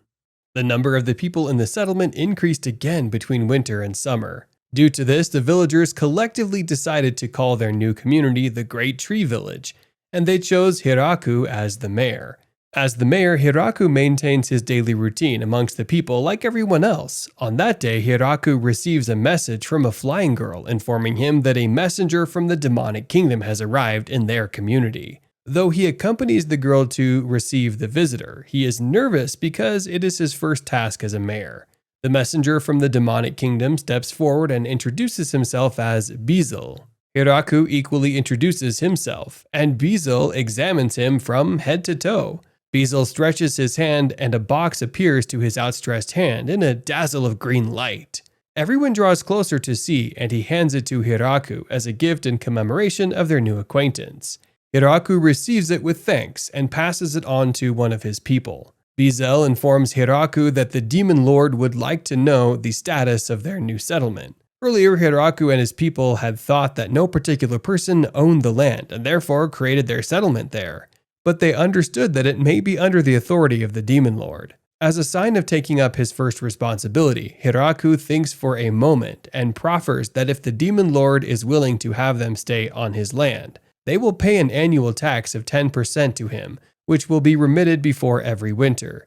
But the tax will be restricted to only things grown on the field and does not involve the milk, eggs, honey, or alcohol that his people will produce. Hiraku volunteers a trade negotiation that will happen if the demon lord likes any of their products. After signing the contract, Hiraku feels that he was too uptight with the negotiation and offers Beezle a parting gift to go home with. Afterwards, he asked his close associate if he had done the matter properly, and they assured him that he had done well. Everyone gives their opinion to him and commends him for the good decision of having them come to their place to get the produce every year, which will put their community under the protection of the demon lord and equally make them get official recognition from the demonic kingdom. Besides, by giving them annual payments, the demonic kingdom will not be able to fully monitor all their produce. The people of the community are excited about the gift from Beezle, which is a potent medicine that works on an injury if a person drinks or directly applies it to the injury. Back at the demonic kingdom, the four generals of the demon lord, including Beezle, discuss his mission to the Great Tree Village, and he recounts the details of his meeting with the people. The 4 generals are suspicious of their motives and how easily they submitted to their military force. But Beezle informs them that he had no choice but to agree to the proposal because the vampire princess and the angel of annihilation were present at the meeting. The generals exclaim in disbelief that the great sage Lulusi and the strongest of all angels reside amongst the new settlers. But Beezle adds that they have a trio of killer angels, an army of elves, and much more. At the meeting, Beezle understood that his refusal of the proposal might lead them to become enemies with such great force, which made him accept the offer without hesitation. He presents the parting gift to the other generals, who are still trying to process the information he has just given them. While some suggest that they should present the gift to the demon lord to hear his opinion, Beezle examines the cloth wrapping the gift of fruit, which is from a great spider. Randon, one of the generals, instantly resigns from his position because of the information about the strength of the Great Tree community and their new findings. Back at the Great Tree village, a dragon lands among them and introduces himself as Draim, the one true ruler of the dragons. His human assistant presents a gift of swords to Hiraku and his people as a way of giving them a formal welcome to the place. He explains that Draim's lair is south of their settlement, which is quite far from the Great Tree village, but they wanted to pay a formal visit to them. Hiraku appreciates the gesture but regrets his inability to invite them inside his house due to Draim's size. Draim's assistant communicates Hiraku's desires to him, and he changes into his human form to make him smaller. In Hiraku's tent, Draim is overjoyed at the warm reception and refuses to leave for home. But his assistant objects to that as their kingdom will be vulnerable without its leader. Draim objects that he can counter any attack from Hiraku's place, but finally agrees to leave. After much persuasion from his servant, Hiraku offers them parting gifts, which makes Draim very happy. Outside, he changes into his large dragon form and flies away. After their departure, Hiraku calls a meeting with his close companions and informs them that they should build a great guest house to receive visitors, as he is neither comfortable with receiving them outside nor in their houses. They agreed to build a house fit for the 30 people as the guest area. The work began, and everyone joined hands together to build the guest house. Hiraku assigns roles to everyone, consisting of how to defend the community, alerting everyone of a guest, greeting and receiving visitors, and people in charge of taking care of the guests. To avoid enemies disguised as visitors, Hiraku follows the advice of his people and adds several people to the welcome party, while advising his people to rest even while guarding against attacks. After making all these supposedly needed preparations, they got put to use sooner than Hiraku had expected. Later that day, they are visited by a group of beastmen led by Garf, who claims they are from a place in the mountains called Howling Village. As a reason for coming, he states that they want to establish a relationship with Hiraku's people. Hearing him say this, Lu steps up to handle the negotiations. While she acknowledges that their journey might have been a rough one, she welcomes them into the Great Tree Village. She offers to take them to the guest house, but asks if all of them in the group are present. While Garf confirms that this is all of them, she threatens to treat the others who they find as enemies. Hearing her say this, Hiraku wonders what she's talking about. Just then, the Inferno wolves fish out some of them who had been hiding. Seeing that his men have been found out, Garf apologizes on their behalf, stating that they are stragglers. This makes Lu mockingly advise him to always make sure his men are complete. After that, she threatens them to behave themselves while in the village. When they agree to do so, she leads them to the guest house. On getting to the guest house, they are greeted by many maids and are led to dinner. After placing them there, Tia locks the door. Watching her do this, Hiraku is bothered, mostly because this feels like she is trapping enemies rather than welcoming guests.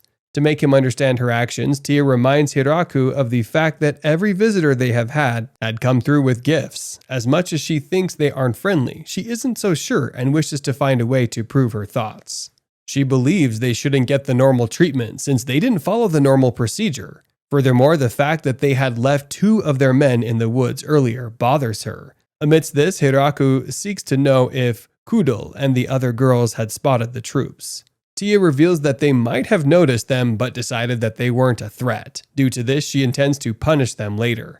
However, when Hiraku pleads on their behalf, she promises to go easy on them. Later that day, Hiraku goes to the kitchen to check on the food for their new visitor. Unfortunately, he meets something below the standard of what they would normally serve their visitors. Seeing how he reacts, the cook points out his assumption. When he agrees to this, she reveals that there is a difference between guests who brought a sword and those who brought nothing. This makes Hiraku understand the reason for the ill treatment of the men. On the other hand, he is surprised to see that they haven't been served any wine and points it out. Meanwhile, when the men eat their food, Hiraku feels bad that they have to eat something meager. Tia, however, cautions him to ignore such emotions. Furthermore, she points out that the men are supposed to be here for important negotiations, but have instead not stated why they are here. This prompts them to be resolute about finding out why. Meanwhile, even though every one of them didn't want the visitors to be given any wine, Hiraku insists that they be given some. This action makes him very happy. Even though they are only allowed to take 2 cups each, he is happy that they get to enjoy themselves. Also, he's determined to show them kindness until it is proven that they are really enemies. With this in mind, he decides to find out why they have come to the village. Before asking them that, he seeks to know more about Howling Village. In response, he is told that it has been around for 1,000 years. Also, the Howling Village is divided into 5 small villages, and most of the population are beastmen. Apparently, the people of Howling Village make a living from mining and hunting. Even though they had earlier traded with another village, they had experienced some recent trouble. This caused the trading between them to be unstable. This happens to be the reason why the beastmen have come to meet Hiraku. Amidst all of this, Hiraku wonders how they found out about the existence of the village. In response, they state that they had heard about it from one of the demon response people. At that moment, one of the beastmen who had been caught hiding expresses his satisfaction at being caught. This is due to the kind of food he had been served, which he would have regretted missing. Hearing him say this, Tia asks why he was hiding. In response, he states that they had been hiding because they had to be on guard when coming to a new place, most especially since some needed to return to the village. Watching Tia ask questions and receive these answers gets Hiraku thrilled. With this, he thinks she is doing a great job at gathering the information they need. After a while, it became a fact that the beastmen had come to establish trade with them. For their trade, Garf suggests they exchange physical goods since they lack currency for trading. However, the idea of a currency remains in Hiraku's thoughts as he decides to create that later. Garf proposes that he wishes to open a market in the 2 villages and wishes for them to trade in his. He states that it's hard for them to carry the heavy goods they have brought back to their village. He, however, asks Hiraku if they are able to navigate the forest easily. With this question, Hiraku considers using dogs as a means of transport. With that thought in mind, he asks Garf what they intend to trade with. Just then, Garf shows him some silverware, glass and metal works made from the ore they have mined. Seeing them gets Hiraku excited as he wishes to have them all. In exchange for these, Garf suggests that they be given foodstuff. Immediately, Hiraku accepts their terms and promises to provide them with food crops they need. With the negotiation ended, Hiraku bids the beastmen farewell. Before leaving, Garf apologizes for not coming with gifts since he didn't know anything like that existed, most especially since his village has no custom like that. He, however, apologizes in advance for not being able to provide an expensive gift, since their village is poor. To this, Hiraku assures him that the thought put into the gift matters its worth. Hearing this, Garf is happy. On the bright side, Hiraku seeks the help of Drime to transport his people to the Howling Village in exchange for wine. Although the beastmen were reluctant about trying what Tia had brought to be sold to them, they ended up with it after being offered free samples. Also, Tia informs Hiraku about the 20 people who have been showing interest in living in his village. However, they are all female. As a condition, he states that at least 2 young men be added. When the new settlers arrive, Hiraku is surprised to see that they had brought 3 male children instead of the young men he had asked for. He, however, believes they will be of help to him in a few years. The beastmen from the Howling Village have just arrived, as a young man tells them to ask Lamulius if they ever need anything. He had asked them to ask Lamulius if they needed any help because she holds the position of the house manager, and she could obviously tend to their needs.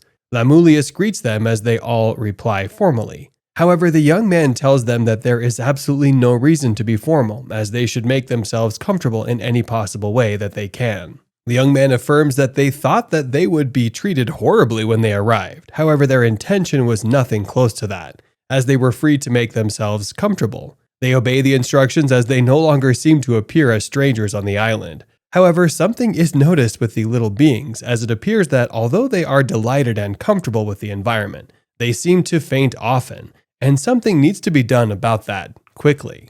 Later that day, the young man and everyone are in a serene garden, where there is maximum comfort, and the air that blows in the garden is fresh and soothing.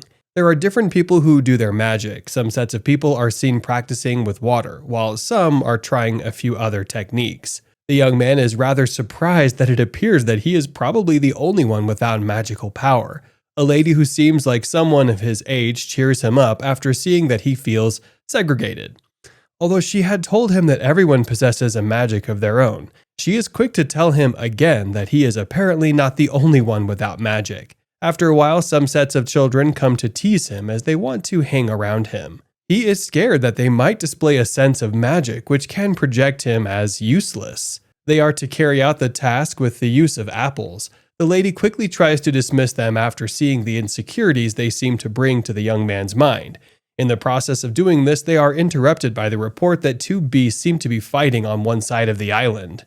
They had heard a noise that was enough to be mistaken for an earthquake. They never thought it could be two animals fighting. It appeared to be a grappler bear and a bloody viper. The viper must be really huge for the ground to shake that much. The fight is happening in the northern area of the forest, and they can feel the ground of their part of the forest, which is far from the northern part of the forest. The girl that had come to give the report states that the fight must be stopped immediately, as it might affect the well-being of people who reside in the forest. They immediately get ready to get rid of the havoc that seems to have struck the forest. The young man, who is usually referred to as the mayor, gets on the lady who had come to report the incident as they dive into the sky. They did not journey to the battle scene on foot because it would definitely take time to save the forest. They appear at the scene in no time, as they are both shocked to see how big the viper and the bear are. The mayor had spoken earlier about eating animals in the forest area, but they had not taken him seriously. He instructs the girl to dive into the fight scene quickly.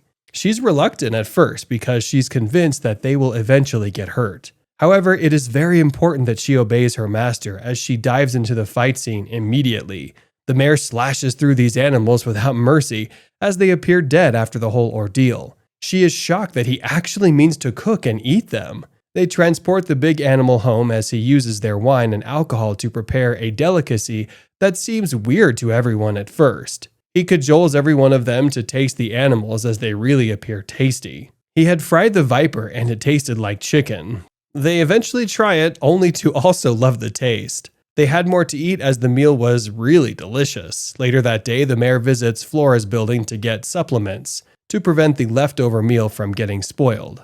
He had gone to ask if she had a substance for preventing microorganisms from destroying the food. She tenders a food preservative to him as he inquires to know about the recipe he had told her to try out. She had a bad report as she stated that she had tried her best to make the food, and despite her hard work, all her efforts proved abortive. He had gone straight to the poultry to get eggs as he decided to prepare it right in her presence.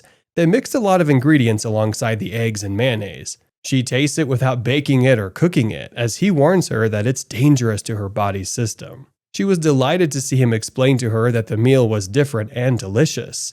They are interrupted by the unannounced visit for a few men who are from a different country. They seem wild and their beards are very full. However, their approach seems genuine and very kind. The mayor ushers them in as they relay their reasons for the visit. They had hoped that they could get a large quantity of alcohol from them, as they had heard that their people produce alcohol. The people alongside the younger mayor, however, refuse to give their alcohol to them, as they think it's of very great value.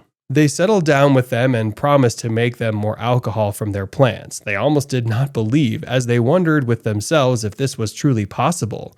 The men decided to try out the experiment as the mayor remembers trying it in his science class while he was younger. They eventually produce a substance that is licked into a cup for the people to taste. The mayor exclaims after drinking a little, as he affirms that the alcohol is rather sharp than normal. The men only laugh, affirming that he is a lightweight drinker, as they drink alcohol themselves. People are very happy that they have found someone to give them alcohol, which will keep their business and fame. They make merry as they throw a mini party. Everyone is delighted, and a large number of people become drunk due to the intense intake of sharp alcohol. The mayor is alone in the field as he hears a sound that jolts him to reality. The sound seemed to be very familiar with the one that they heard while the bear and the large viper were in combat. It is, however, different this time as the combat seems to be happening in the sky. He looks up only to see two large dragons facing each other. The very large one joins them later as they begin to attack each other, hence wreaking great havoc in the forest. He becomes really furious as he vows never to let them off this time. They must pay for their atrocities as far as he is concerned. He begins to attack the dragon as he shoots one of the dragons, who quickly escapes the attack, after seeing how dangerous and deadly the mayor's attack can be. It appears to be more like a threat to their well-being. After the mayor has seen that the dragon had dodged the attack, he becomes more furious as he rekindles the fire of his attack. He is prepared to eliminate them this time with nobody to intervene. Just as he's about to strike them with a type of magic, a young boy who is also a dragon, but he is in human form, quickly interrupts them, as he states that those are his uncle and his family. They all return to their human forms as they try to settle their differences on land and without their dragon form, which makes the intensity of the fight quite decreased.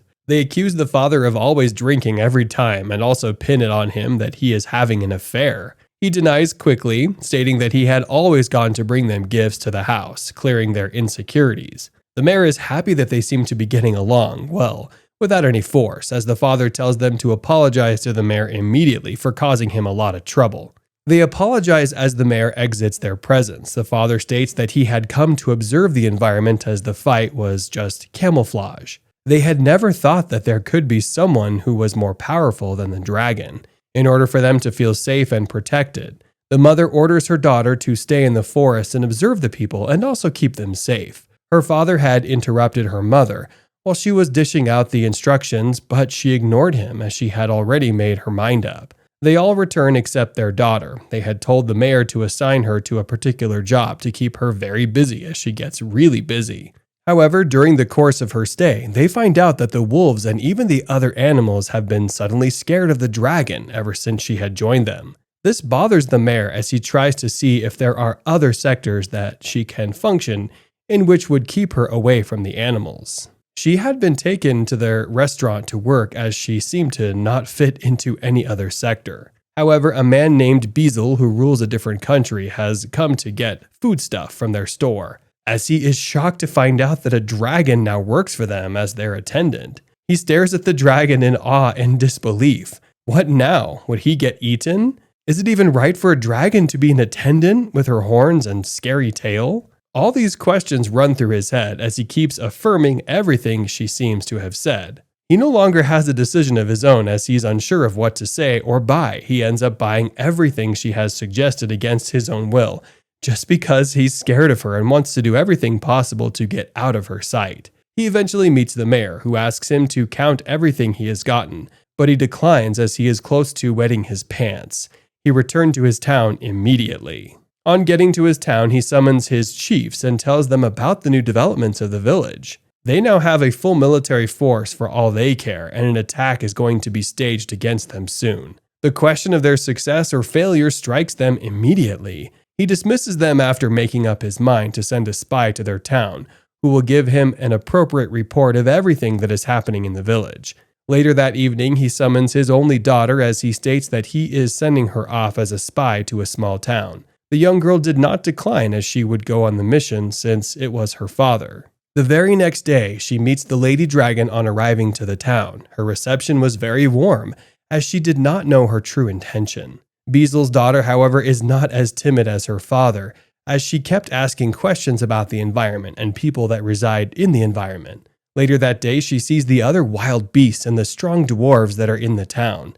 She accesses them quickly, as it comes to her knowledge that they will hardly be able to defeat them. They seem really strong and unique. It will only take a very powerful force to wipe them out, or even create a slight threat. She goes to sit somewhere in the forest as she settles down to analyze the data she had gathered earlier. She meets with the mayor, whom she underestimates, seeing that he is an ordinary human. However, her analysis is totally wrong as she inquires about him. The dragon girl states that he had enough strength to even defeat her mother. The girl is shocked as she begins to accord him more respect. They appeared strange to the mayor because she was not like that on their first meeting. He had gathered all the information about her and was aware that she would be staying in their town for a period of time. Hiraku informs the other demons about slime and how they can multiply and are very harmless. A red slime suddenly drank the entire barrel of alcohol that was kept in the village. The demon girls suddenly become very surprised, seeing that the slime drank an entire barrel of alcohol, and suggested that it be punished for the offense committed. As a result of that, they had a trial for the first time in the history of the village and decided that the slime was guilty of the offense it committed. The girls began to come up with severe punishments, like burning the slime. While some had pity for the poor thing, the mayor then suggested that the girls do away with such crazy ideas because he feels bad for the little slime. They begin to challenge the mayor because he's always so soft, and they try to persuade him to punish the slime. One of the girls suddenly informs them that if they punish the slime, it does not mean it knows what it is being punished for, which makes them see her point. They all decide to let it go, and the slime continues to show up at their events and becomes acquitted of them. The next day, the mayor sits under a tree and begins to admire how the season has been and gathers the results of the planting he got towards the end of the season. And he suddenly notices how hungry he is and quickly goes to prepare some food to eat. At the dinner, the mayor has prepared a nice meal for the girls, and they all begin to eat as they enjoy how good the mayor is at cooking. The mayor suddenly talks about how the meal would taste better if they had seafood. The girls become more attentive and ask him what seafood is because they really want him to prepare a very nice meal for them. The mayor then lists out some items he was talking about, and the girls begin to talk about and gather information about them. One of the girls quickly suggests a city which has a port where they can begin to look for those items for the village. She also informs them that the village is also known for trading and buying goods, and that they will certainly get the type of seafood the mayor is talking about. The girls quickly head out as they divide themselves on who will undergo different tasks as they head out. Hiraku suddenly becomes amazed at how motivated the girls are to work anytime it comes to matters of food, as he stares at them as they all fly away, but he's so happy to know that they're all enjoying his cooking. 3 days later, the girls who set out returned and they came with a man named Michael. He is a merchant from the city of Shashato in the demonic kingdom. Michael is the president of the Gorun company, and he greets Hiraku, the mayor of the village.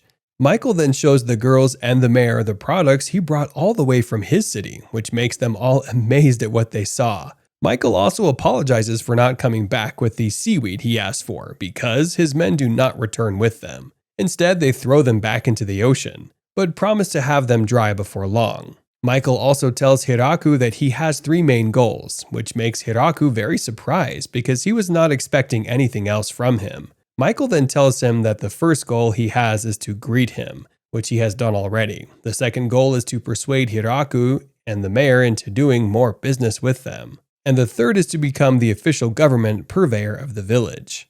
Michael wished to handle all the trade deals between them and the outside world.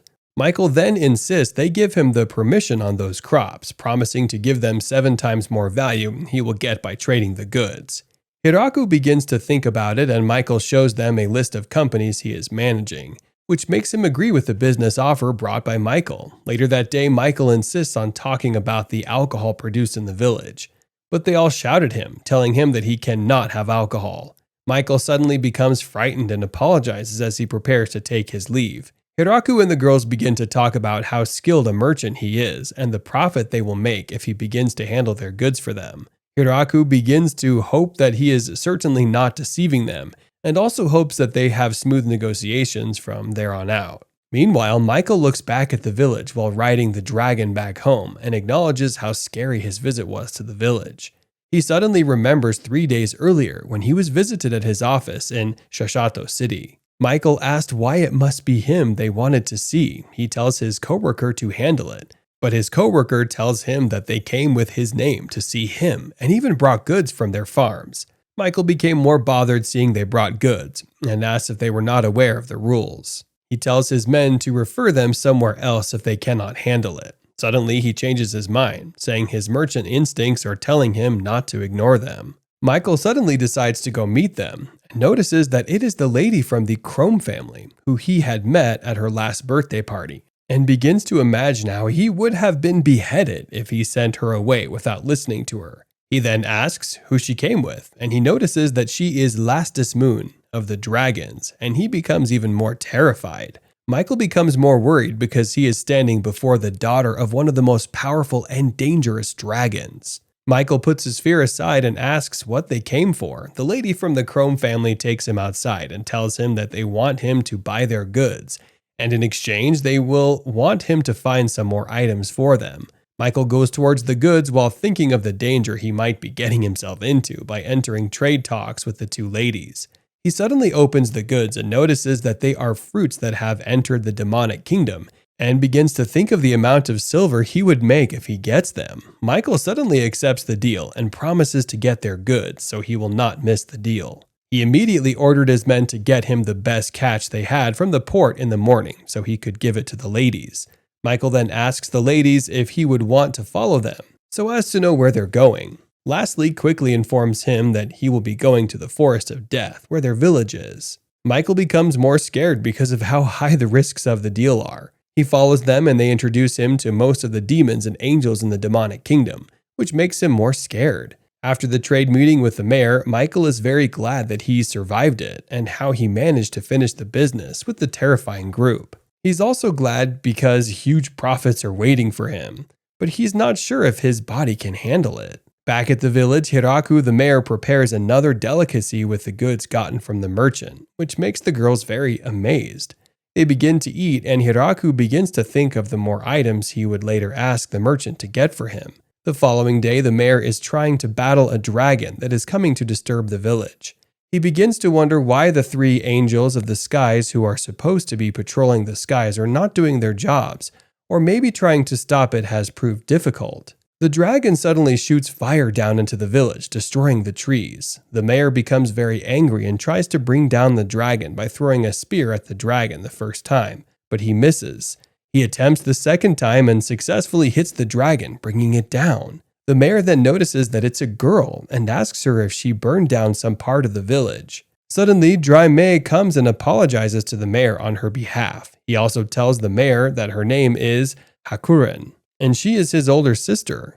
Hakuren blames her younger brother for her actions by saying he gave out Lassie as a bride. Hiraku becomes very surprised on hearing what she said about allowing Lassie to get married to the mayor of the village. Dry May denies it all, saying he might have been drunk while saying it and he does not mean it. Hakuren uses it as an excuse and says it's her reason for coming to know who Lassie will be getting married to. Hiraku tells her that she should have come and visit in a normal way, instead of burning down the village. She proceeds to tell him how everyone is in relation to how strong he is, and said how she decided to come and play with him a little. Dry May suddenly exposes her how she came to vent her anger. She suddenly sparks and begins to tell the mayor about how her little cousin is planning to get married before her. But Hiraku holds her and tells her that he understands everything she said, but she's going to clean up the mess she caused. Hakuren agrees and begins to clean up. Back at dinner, Hakuren eats the food prepared by the mayor and notices how delicious it is.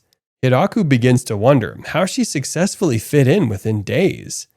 Lassie suddenly walks up to the mayor and apologizes for the chaos caused by her at the dinner. After dinner, Hakuren insists on playing a game, and they all conclude on playing a game of mahjong. She also tells the mayor to come and join them to play the game, and he agrees and begins to tell them the rules of the game. Hakuren tells him that she will figure the rules of the game out and insists they bet. The mayor becomes very surprised, and Dry May agrees to it, saying it will be way more interesting this way. The mayor tells them that he does not have anything to bet on. Instead, he comes up with a punishment for the loser and insists they play strip mahjong. The mayor then tells them he does not want to force anyone to do what they do not want to do, but they all agree to the terms and conditions of the mayor and agree to play. They begin to play as the tension continues to build up in the room. The mayor begins to regret coming up with the idea of playing strip mahjong. The mayor has been losing to the dragons as he observes and notices that the dragons are very good in the game of mahjong.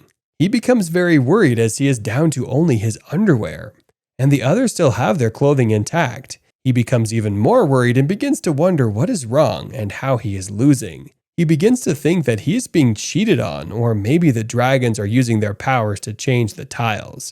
Because he does not know what's going on, he decides to use his chance by thinking he could score a double point since his tiles are complete. He begins to have thoughts of ending the entire game with just a single move, but he loses again, and he is asked to take off his pants by the girls. The mayor agrees because he made the rules and took off his pants, causing the girls to scream. Meanwhile, the demon lord Galgardo's subjects are bothered about how that village is increasing in power. But he's not bothered because his daughter is not talking to him, which makes his subject even more furious after seeing the letter of resignation from one of their men. Back at the village, Hakurin begins to teach the kids in the village mathematics, and the mayor is surprised at how eager she is to work and how she can do multitasks too. But he finally makes her the village teacher. Later that day, the Lamia girls come to beg the mayor for protection from their pets, but they did not put any clothes on. They told him how their pets came and scattered where they had stayed and came with precious and rare materials. The mayor accepts them and gives them some of his goods and insists they do errands for them. He also begs them to put on clothes while coming to the village, and he gives them some clothes to put on. The mayor also noticed how improved the crops are and decided to plant more crops.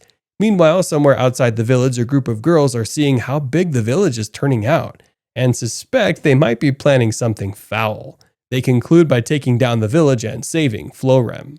3 girls from the demonic kingdom alongside the princess decide to spy on a neighboring kingdom as they find out that the village is indeed amassing military might and planning something foul. One of their friends, whose name is Florem, had suddenly disappeared from the village.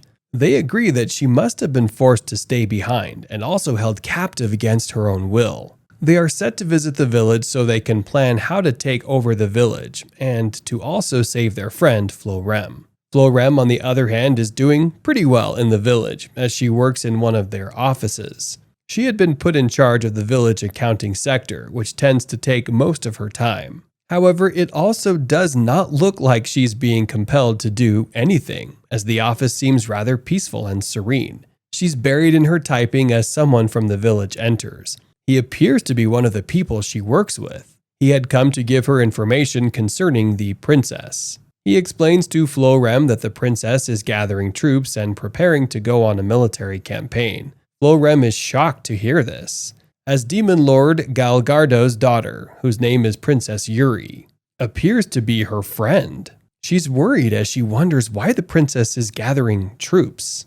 He explains that while she left the demonic kingdom, some of her followers had fed her bad news about the neighboring village. Her followers are the second daughter of the Grich family, whose name is Rosalind, the fourth daughter of the Bugal family, whose name is Klex, and the last one is the second daughter of the Monmonrose family, whose name is Rauju. She is shocked as she tries to think of a way to stop the whole thing. Florem had given the reports concerning the village before, but it appears that they did not even care about the reports, as they were not convinced because it became unrealistic at the time. The man who is reporting to Florem states that he has even spoken to the Demon Lord about the situation, but he's not taking his daughter seriously, as he treats the situation with soft hands. Florem must do something to stop them from waging unnecessary war against the village, as she needs to stop their invasion. She seeks to know when they are mobilizing, as he tells her that it is tomorrow. Florem is shocked. Why is it so fast? He suggests that someone from the village should rout their forces so that they will be forced to give up and go home. Florem must also protect the demonic kingdom, because if they are careless about the situation, the demonic kingdom will be greatly affected, hence the destruction. She must boycott them and show them what the village looks like and how dangerous it is, as it also has a dragon family in it. The 4 girls journey on to the village only to encounter Florem and a few other people on the way, alongside a group of soldiers who are bullied by some girls from the village. This had scared them from the beginning, as they wondered how dangerous the village could be. Florem holds them hostage, stating that they will work for her, and the work is strenuous. The work will last for a long term, as they will not be going back home. Hiraku, who works alongside Florem, inquires to know about the last lady who seems to be in a luxury chair. She appears to be the princess, but neither Florem nor her state that she is the princess.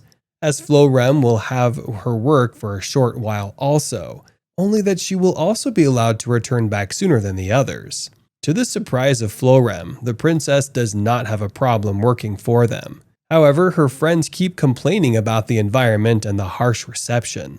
Florem states that Hiraku should eliminate anyone that proves stubborn by not working hard or anyone that speaks ill of the village.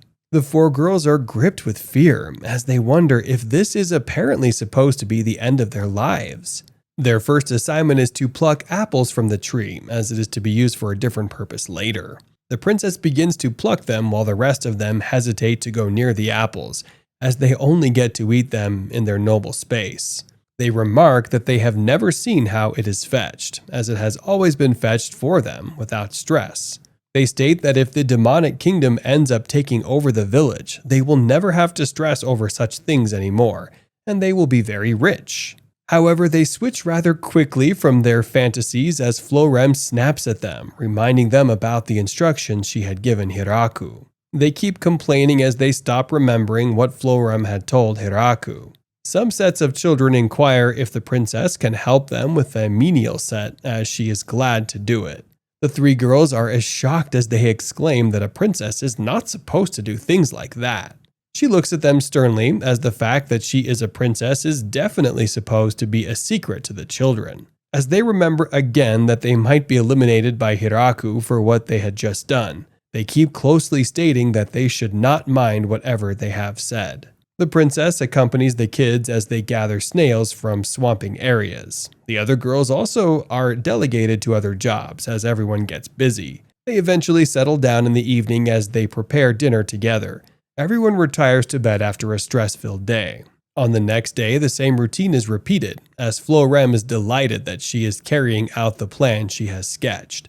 The other girls seem to also be enjoying the environment already, even more than the princess herself. It's finally time for them to return, as they decide to stay without the princess. The princess has to return to the kingdom. She has discussed it with Florem earlier, as she stated that she was worried when she suddenly left the demonic kingdom, and that is what propelled her to gather the troops, as she had made up her mind to save Florem no matter what. Florem regards her as the princess, which pisses her off. She states that she wants to be called by her name, as Florem keeps acting like they had not been friends from childhood. Florem recalls that she is the princess. However, the latter does not seem to care about this, as she regards Florem as her friend. She states that it hurts that Florem has treated her like a stranger, and with extreme respect since she became a princess. Florem agrees to treat her like her friend, as they both embrace each other. The princess is said to go as she expresses her gratitude to them for being so nice to her. She had seen so many peculiar things about the village, and she also met her long-lost friend. The children cajole her to stay for a while, as she states that she must leave as there are situations that she must attend to. She promises to always come to visit them, as the rest of the ladies have already made up their minds to stay. It appears that they are enjoying the village and do not want to leave just yet. They make up their excuses so they can stay, as they also state that they still have some favors to repay. They seem to be munching on something and also talking at the same time, as the princess warns them to be careful of talking and eating simultaneously. The princess is gifted fresh bread from the yeast they had gathered from the field. She appreciates them for taking very good care of her as she exits with one of the palace workers. After Princess Yuri returns to the palace, her father speaks with one of the officials, stating some things he had noticed about his daughter. He had noticed that she hardly gave him time, as she had been very busy since she got back. The official states that she might take interest in diplomacy and politics sooner than expected. As she seems to have grown in the past few weeks, the king becomes furious as he terms the growth as something else, as he asks if she had met a man, as he threatens to tear the young man apart upon meeting him. The official calms him down and explains that it's not that form of growth, as they proceed to meet her and show her how amazing the king can be as a father. A short while after Princess Yuri had left the neighboring village, they began their pre-winter crop harvest, and the result came out well. Some of them asked that a small quantity of the bountiful harvest be delivered to their parents, as Hiraku states that he does not have a problem with that, The dragon lady among them also asks that the same be done to her grandmother and grandfather, who were rather recognized immediately as great and fearful dragons. She merely chuckles, stating that it's exaggerated as they are not dangerous as everyone thinks. Hiraku then instructs them to deliver the harvest as stated. However, on her way back from the delivery, she finds some people that wanted to move to their village as a result of some circumstances. One of them introduces herself as Ya, the leader of the group, as they are being mistaken as dark elves. She's surprised to hear this from Hiraku, as they only refer to them as mountain elves. However, all those things do not matter, and what matters is that they need a place to stay because it has been hard for them to feed on the mountain top for a while. They are elves, so most times they have to hunt for meat, and so they had approached Hiraku with the hope of getting a place to stay in the forest. He thinks for a while as the leader of the elves feels bad that he might not accept them, so she states that if they are bothering them in one way or the other, they do not mind leaving. Hiraku discards these feelings as he states that he is only trying to think of how to make things work, like building them a house to stay in, and where they could sleep before then. They are delighted that Hiraku is not discarding them as they are welcome to stay. They settle down for the night and decide to go hunting the next day. However, their attempt to at least secure a good hunt was to no avail, as they had sustained injuries instead. Hiraku is shocked to see Ya with so many injuries as they conclude the forest is not so favorable to them hunting all by themselves. Later that day, Hiraku tries to mold soil into a pot and other utensils, but it turns out badly as the soil of the village is not perfect to build such things. Ya decides to repay him for his kindness by going to get him good soil from the mountain area. He disapproves of this as he thinks that she might get hurt. She tries to convince him by stating that the elves understand the mountain environment better than anyone. He eventually succumbs as they are able to make strong clay pots from the soil Ya had gotten from the mountain. The elves state that they should be allowed to hunt for bloody vipers, as they are of great nutrients to them. Hiraku states that they cannot be allowed to hunt alone as it's very dangerous. A meeting needs to be held with the villagers by winter. Later that night, Hiraku goes to see Lulusi, one of his workers and friends. He hears that she is sick. He checks on her and worries written all over his face. The other ladies in the room inquire if she feels like eating anything sour. She affirms this while they detect that she is pregnant. Everyone is shocked, including Hiraku and Lulusi herself. Everything seemed peaceful in the village, as the girls from the demon village had stayed behind except the princess. Hiraku has seen to the maximum serenity of things and the smooth running of things in the village. Lu, who is one of them, is pregnant. As he keeps his eyes on her, he makes sure she gets everything she needs, including the smallest things. Lu is surprised at the extreme care he seems to be giving her. She asks him to take things easy, as he should not worry too much about her. Hiraku explains his routine of things in the small serene town. The girls always prefer him to wake up very early. However, this is not possible as he always retires to bed late, because he practically oversees everything in the town. He wishes that they understood him and see that he's not lazy. He only has to oversee things. They make different reports to him as he delegates duties and solutions to their problems. They had their complaints about how wine seemed to have wasted overnight as he prepared to sort things out. Flora, who oversees the cooking of their meals, scrutinizes everyone during breakfast, as she seems to be paying close attention to her cooking. She also seems to be carrying out a few experiments that seem strange to the others. Hiraku notices that she probably has not had sufficient time for herself, as her eyes are heavy and sleepy. He implores her to rest as she ignores him and faces her experiment. They settle for breakfast as everyone goes to rest for a while before resuming the activities of the day. One of them comes to give a report to Hiraku concerning the killer rabbits that invaded the village. However, she states that they are laid off by the dogs that are placed to protect the town. The mayor is disgusted, as some of the people who live with him are quite lazy, as they while away time and leave some of their chores to others, including their laundry. After breakfast, Hiraku settles for his afternoon work in the garden, where he takes care of the plants, and also fends off the dangerous insects on them, as the crops need to be protected so as to have a good harvest. After working hard in the afternoon, his lunch is being brought to him as the ladies watch him eat alongside the others. The elves are quite shocked that there is excessive sufficiency of food, as everyone has more than enough to eat. They inquire if they will ever have to leave the forest, as Hiraku is shocked that they would even think of something like that, when his major goal is to see it that no one lacks food in the gathering. The three noble daughters who are the princess's friends also enjoy the excessive provision of food, as it's one of the reasons that has made them stay back. One of them made the suggestion that they should talk to Michael so that they could sell out more of the things that were produced.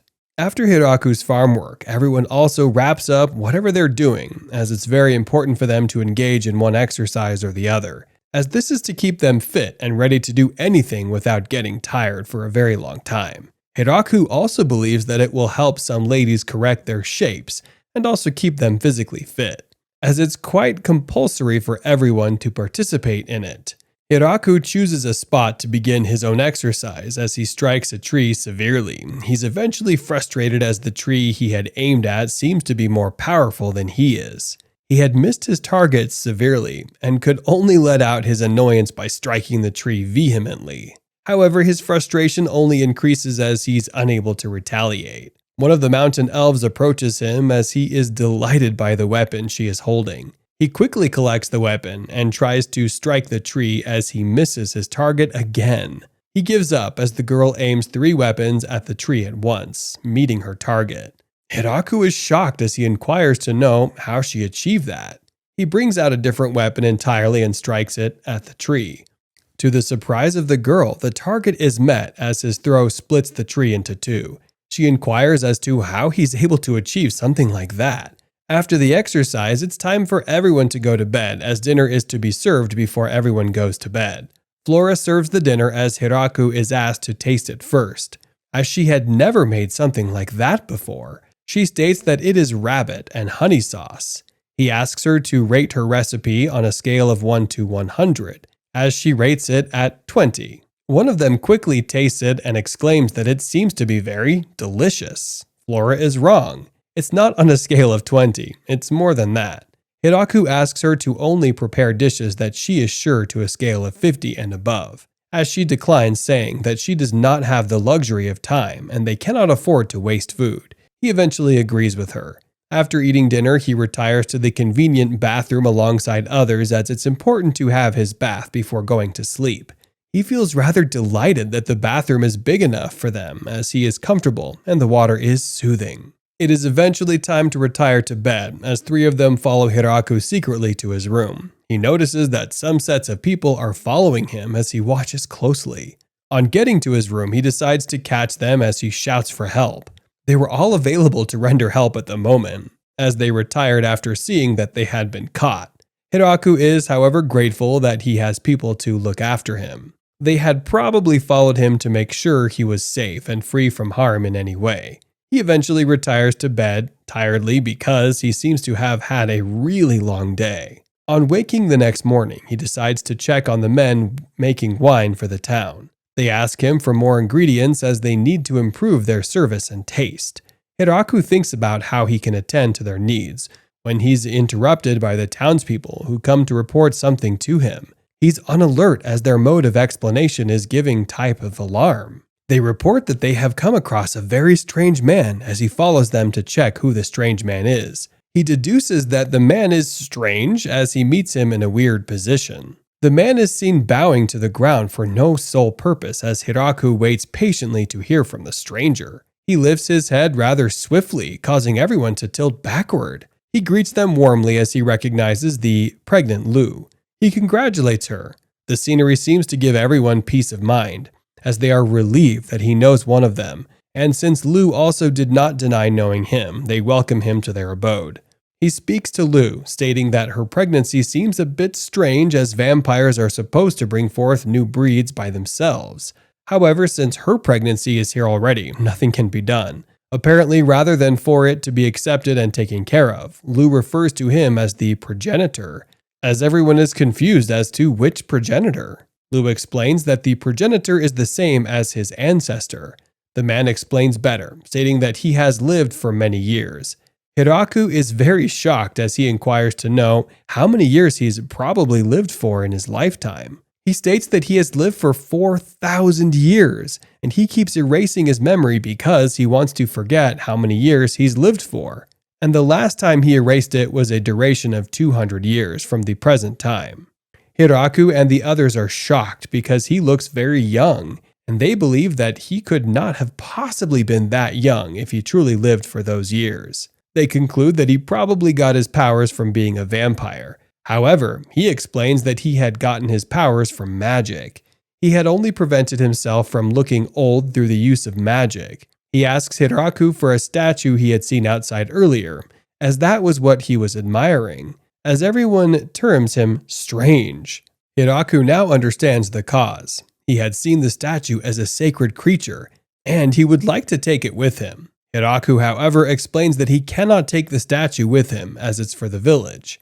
However, because of his pressing demand for it, Hiraku promises to make a replica of the statue for him. Hiraku eventually makes it for the man, who seems really satisfied with the outcome of the statue, as it looks exactly like the original one. It's time for the man to return to where he came to visit from, as the statue is what drew his attention to the village at first, as he would not have visited in the first place. He checks up on Lu again as he inquires about what Hiraku would like to get in return for his kindness and the statue he had made.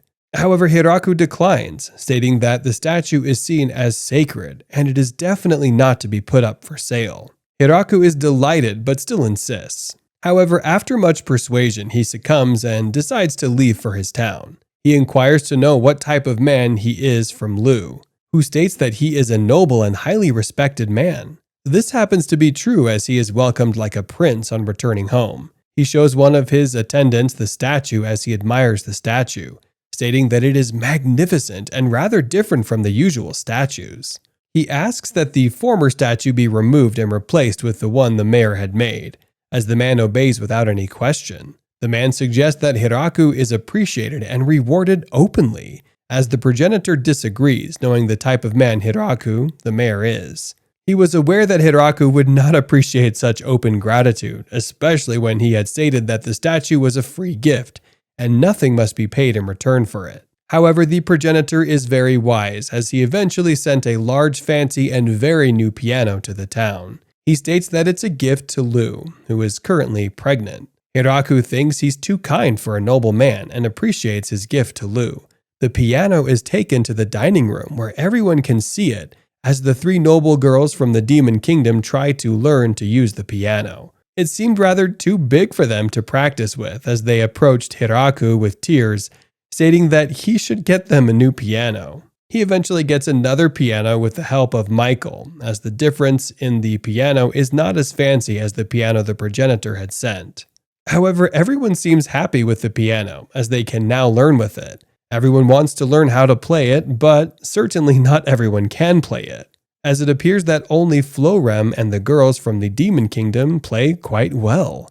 However, others move rather close to them so that they can learn, as the sound they produce through the piano seems to suit the ears of people, and it also appeals to their spirit. It is time to eventually retire to bed, as Hiraku seems to be suffering from the noise of the piano. The people are excited, and they have refused to go to bed because of the piano. They are consumed with the excitement of learning and getting better. The mayor tries to understand this as he eventually struggles to retire to bed. Did you enjoy this recap? If you did, kindly like this video and subscribe to our channel so we can bring you the recap of the next episode. Until next time, do take care and stay safe.